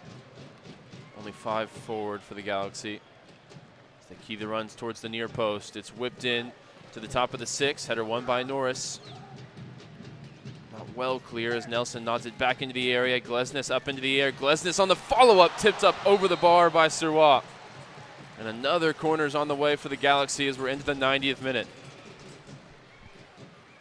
Good save, good reactions there from Jonathan Sirois. Dallas does well, deals with the first ball, but it's the second ball that comes in, and Glesnes heads it to himself, kind of like Musa did in the first half. But this time he does get the second header, and that's going in. That's going to drop under the crossbar, if not from the Jonathan Sirois intervention. It'll be Royce from the near side this time. It's the final seconds of the 90 tick down. We await the board to indicate stoppage time. The referee going to have a conversation with Justin Hack, who's crowding Jonathan Sirois inside the 6.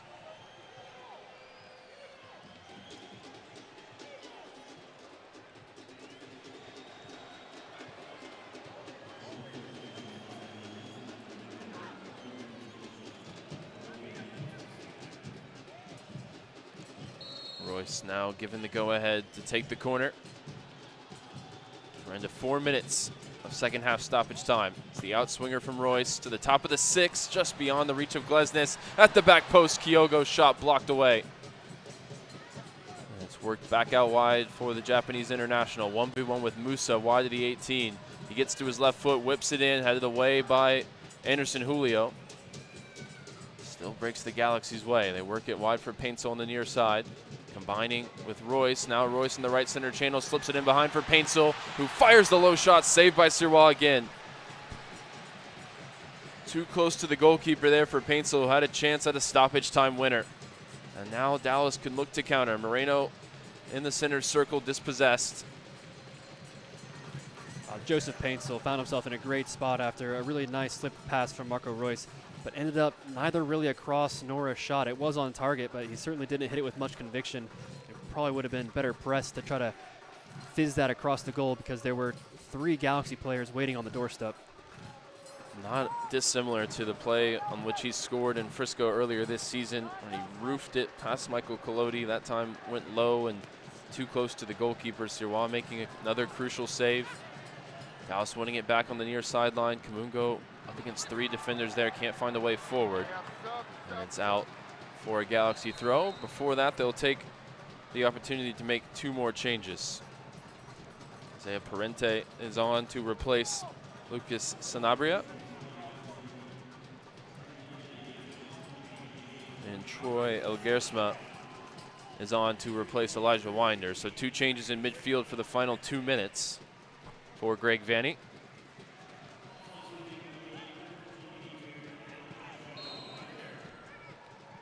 Like for like switches as far as I can tell for the home side.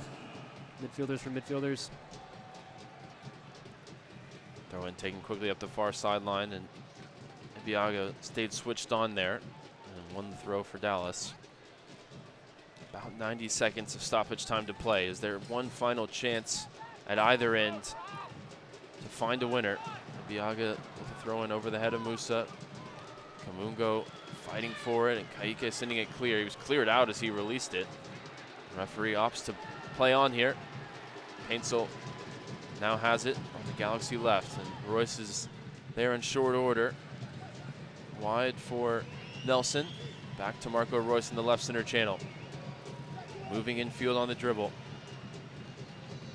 Checks it back for Parente just into the game. Now they work it wide to Paintsel once again.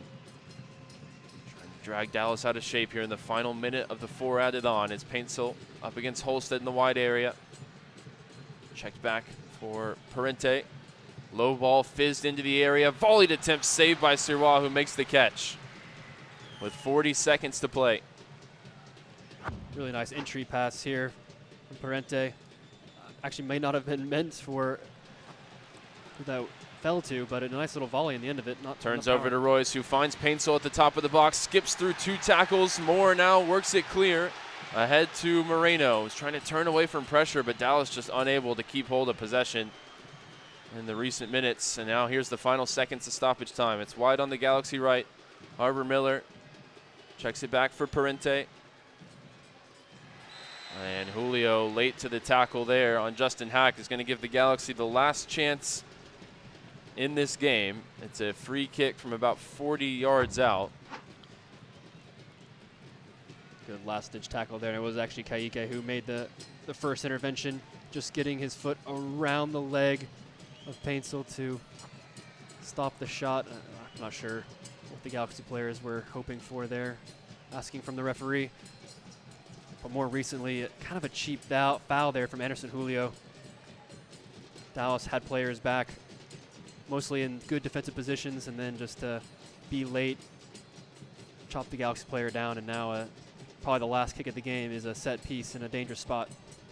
Dallas sets the line defensively at the top of the 18. Marco Royce standing over the free kick. The right center channel for the Galaxy. 40 yards from goal. Final kick of the game here for Marco Royce as we're well past the 4 added on. Whipped in towards the back post. Sirois comes and gets a big right fist to it, and that will do it. The game ends scoreless in Carson tonight. Both teams will rue some missed opportunities. Jonathan Sirois certainly snatched his opportunity back in the starting lineup with both hands. And Garrett, that results in a scoreless draw. Both teams with the clean sheet tonight, but not for a lack of opportunities to find the back of the net. No. As far as scoreless games go, that was an entertaining one. Back to front a few different times. And by the numbers I have here, it's 18 shots for Dallas, 17 for the Galaxy. Only 12 combined on target, so maybe not the most efficient night from both sides. But good entertainment, I would say, overall. And I think 1 point apiece is probably the fair result. I think Dallas were the better team in the first 45, but they were certainly hanging on there at the end of the 90s, so I think each team will be pleased enough with the 1 point from this one. Well, Dallas will now head into League Cup play on Wednesday, take a quick 2-week break from MLS action before we return against Austin on a week from Sunday. But we thank you for joining us late into the night in Carson tonight, as this one ends scoreless between the Galaxy and FC Dallas. 0-0. You've been listening to FC Dallas Soccer presented by Toyota on the FC Dallas Radio Network. Hey campers, it's Jan from Toyota. This summer, we're headed to Camp Toyota, and the fun starts now! We're kicking things off by kicking up mud. Jump in, campers. We're going off-roading in a 4Runner. Next, we're heading to the hot springs in a RAV4. And finally, park your Tundras and Tacomas around the campfire because we're roasting marshmallows. Your summer starts here. Dealer inventory may vary. See your participating Toyota dealer for details. Event ends June 1st. Toyota, let's go places. UT Southwestern Medical Center in Dallas, Texas, where discoveries change lives. The spark of collaboration that fuels bold thinking in our labs. The spark of inspiration that motivates greatness in the next generation. And the spark of innovation that pushes the boundaries of today's care. At UT Southwestern, teamwork and talent combine to fuel discovery, education, and healing. UT Southwestern, the future of medicine sparks here. This is Logan Farrington, striker for FC Dallas. Behind every goal, there's a team you don't always see. The ones keeping everything running, secure, connected, ready. That's General Informatics. From cybersecurity to smarter IT solutions, General Informatics powers FC Dallas with advanced technology support so we can stay focused on the game. General Informatics. Complex IT made simple.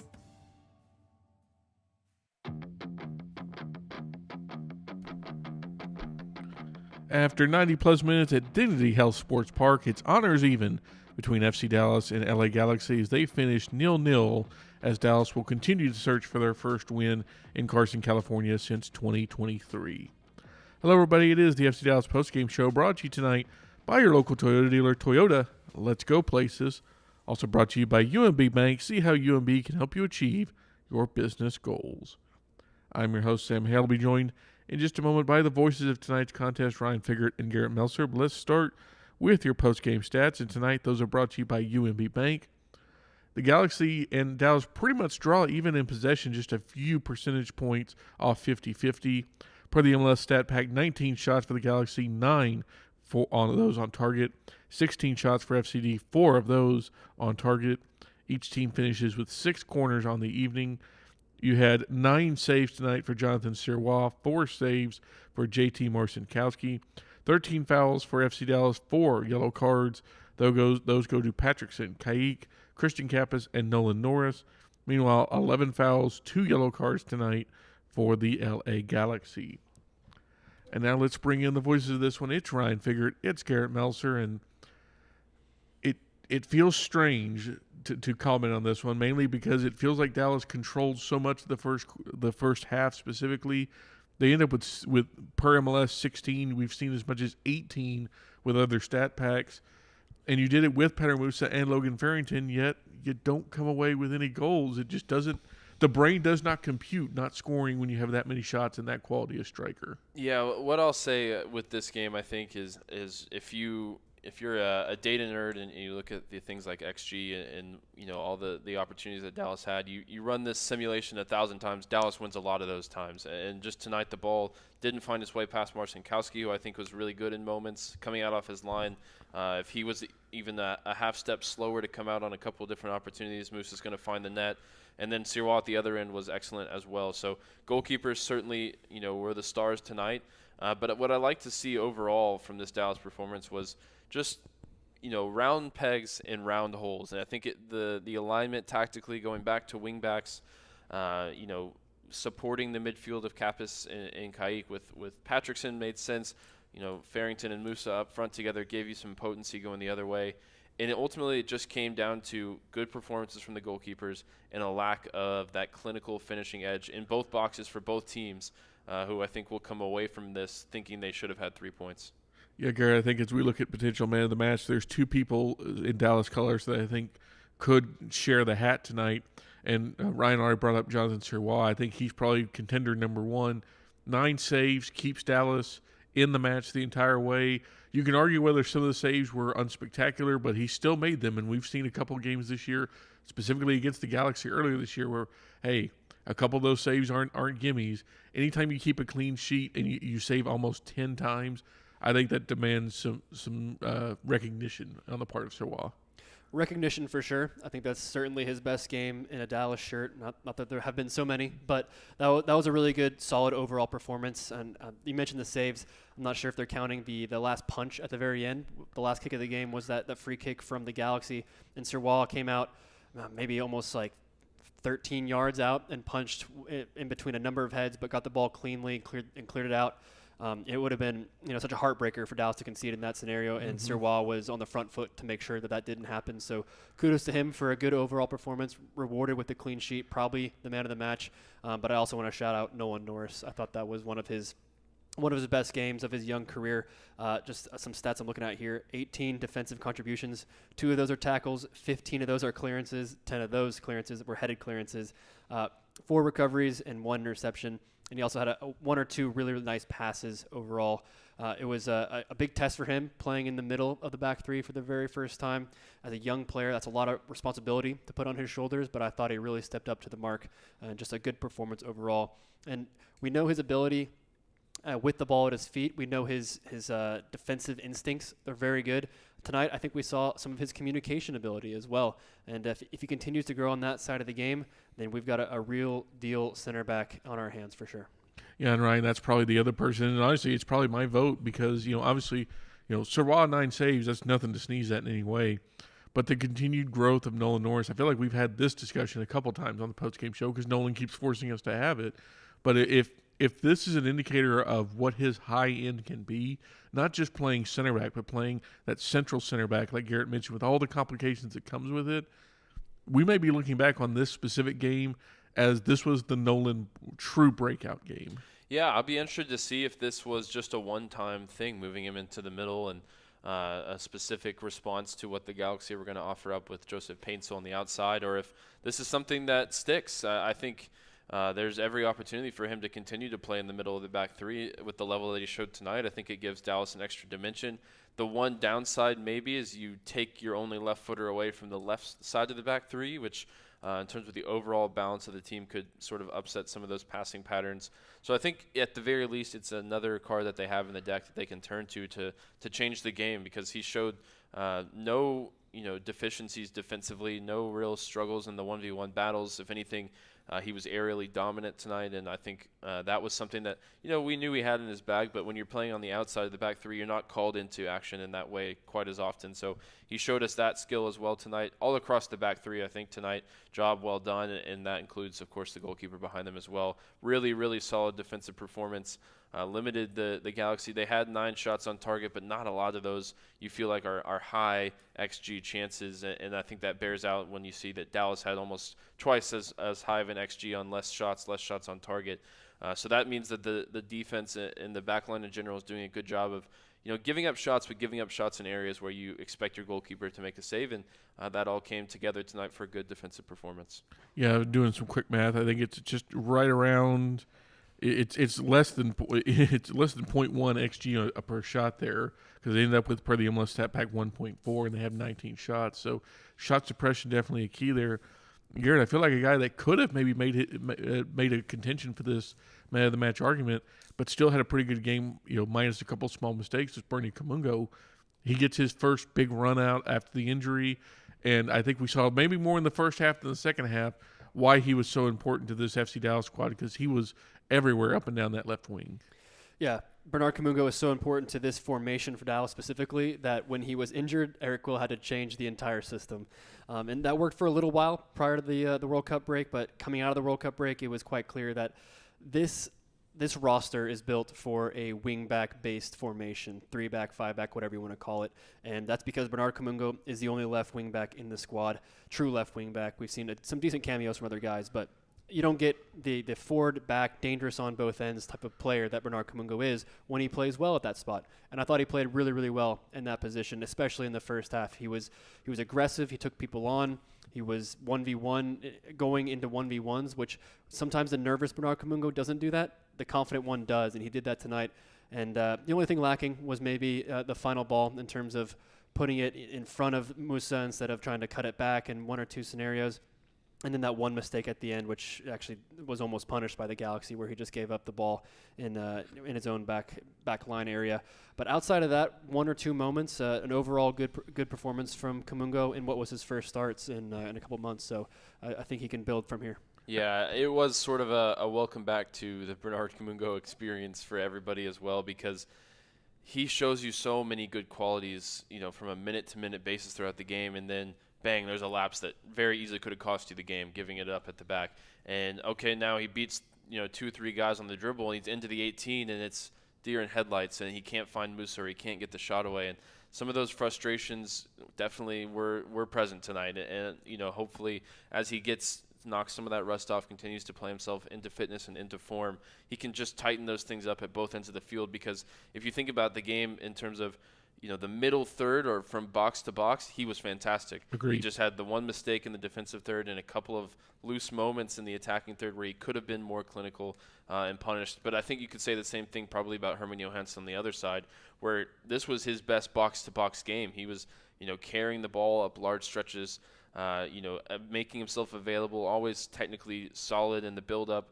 But then he got 2 or 3 chances to put in that dangerous cross, which, in his first 5 games for the club, he looked like he was going to be the guy, whipping the ball in consistently 2-3 times a game, picking out the strikers.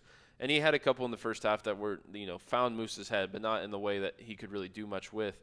But I'm thinking, of a couple in that second half where it fell to him with time and space, and he just doesn't pick out the right ball. So I think both wingbacks had really good games in the sort of middle third, and even some, largely good games in the defensive third, but just didn't give you enough going forward to find the goal that you needed to win it.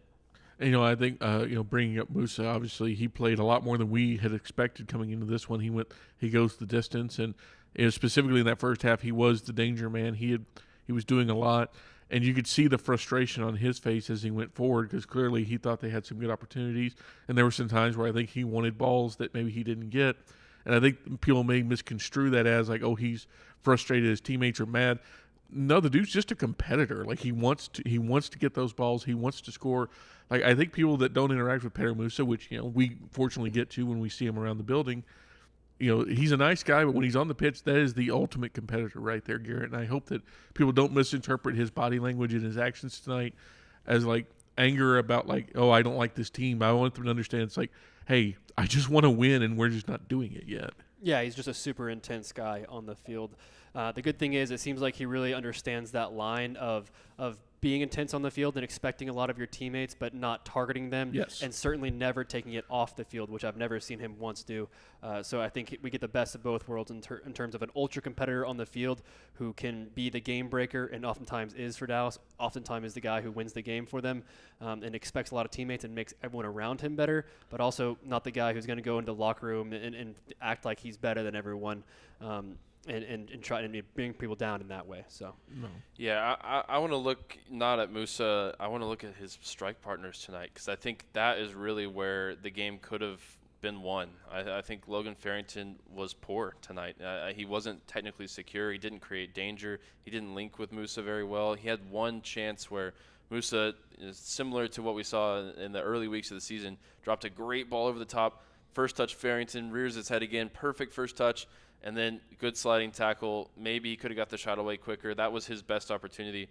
And then the level dropped off even further when Julio came on. I thought he offered very little. He didn't get in behind one time, which we know is sort of his calling card with his speed. Doesn't show a good understanding with the guys around him.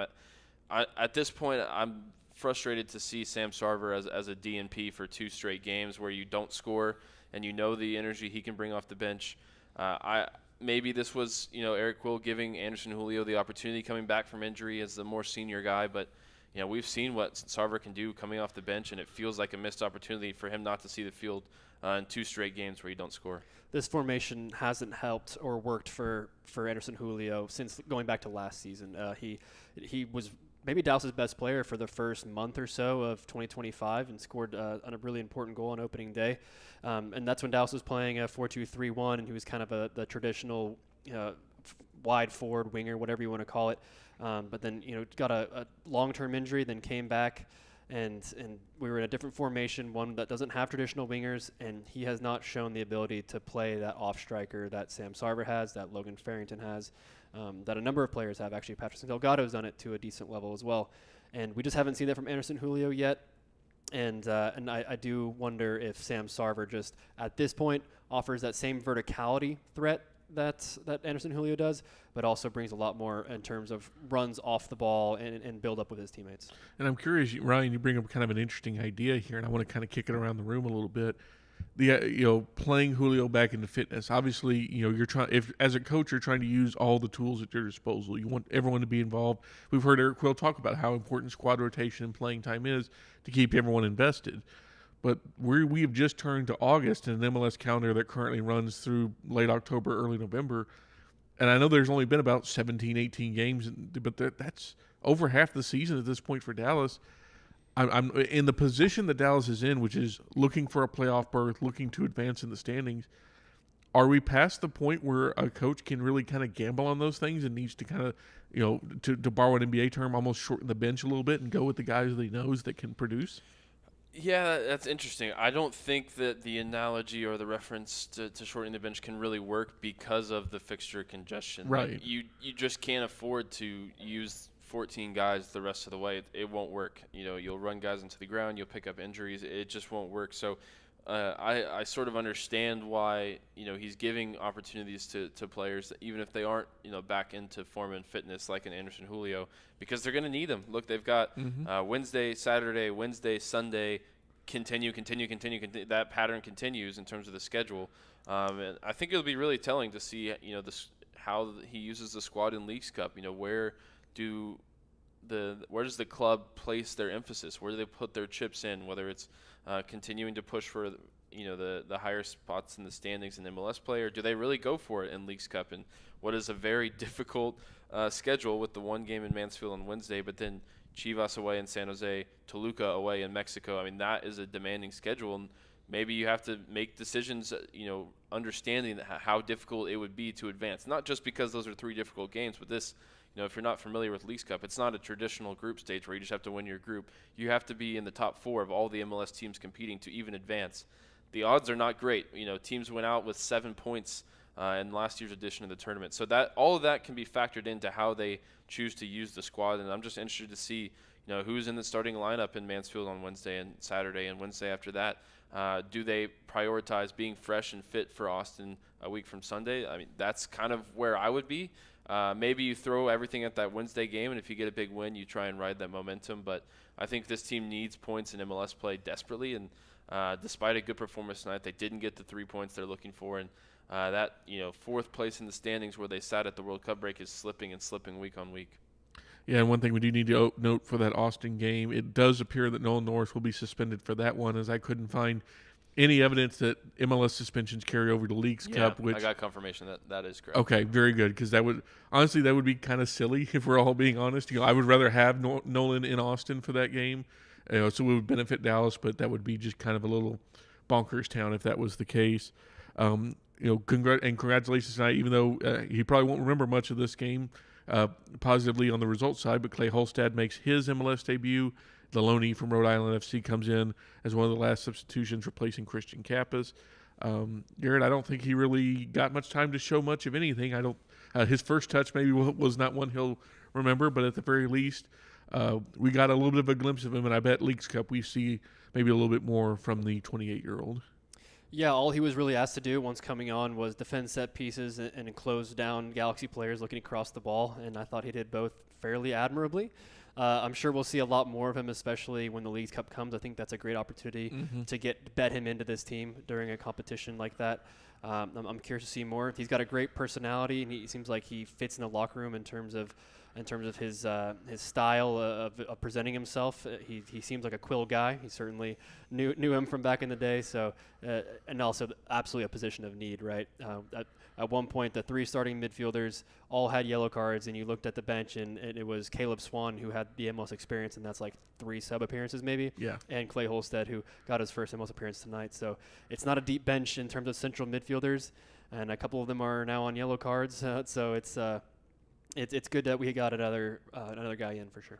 Do want to recommend, if you're interested in about Clay Holstead, Garrett did a fantastic interview with him on the FC Dallas agenda, and he also broke down how Leagues Cup works. So if you were like us, who may be a little still unfamiliar with it, we charged him with doing it, and he did a crackerjack job. So go check out this week's FC Dallas agenda so you can get your Clay Holstead fix and your Leagues Cup format fix, because we're going to have to become familiar with that very quickly here as the game on Wednesday is approaching. But before we take a brief look at that, because I think we're all going to have to do a little bit of prep for as Leagues Cup arrears, since we're only but so soccer bandwidth stretched. Before we turn off the open sign here, do we have any final thoughts on FC Dallas 0, LA Galaxy 0? Yeah, I would just say that it is frustrating to come away with 2 points from 2 games against the Galaxy this year. A home game where you lead by 2 in the first half, and a game tonight where you put up over 2 XG and you just don't find the net. This is not a good Galaxy team. It's a team that other teams have put to the sword consistently, particularly at Dignity Health Sports Park, where they've only won 2 games this season.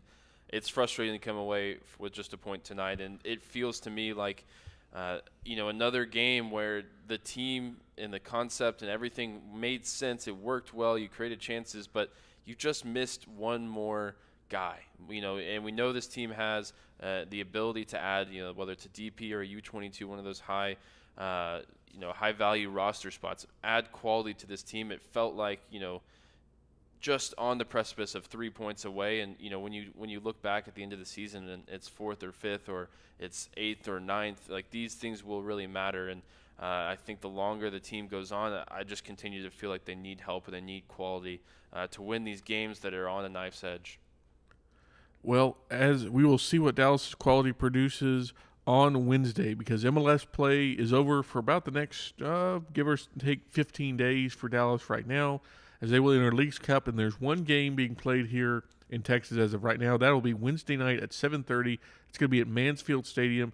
It's FC Dallas versus Querétaro, I believe is what the pronunciation. Yeah, that's pretty solid. Okay, yeah. Hey, Michael Cassidy didn't hold me back there. Fantastic. That's going to be an interleague matchup there. 7:30 kick from Mansfield. Tickets available, I believe, FCDallasTickets.com if you want to try and come out there. It is a really cool stadium if you haven't gotten to see it yet.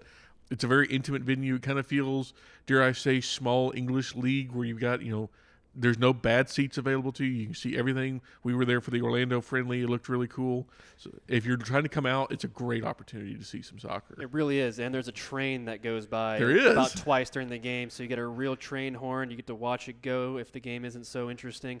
It's a nice little novelty to have that. I love it. Yeah, and we're not talking about Ricardo Pepi or his brother Diego. We're talking an actual literal honest to God freight train. Yes, it is actually, like I said, a really nice stadium. They got some really cool things. I highly recommend if you're trying to come out and see FC Dallas in a different environment. This is a great opportunity. 7:30 kick for Leagues Cup on Wednesday. So pregame on the FC Dallas Radio Network will begin at 7 o'clock.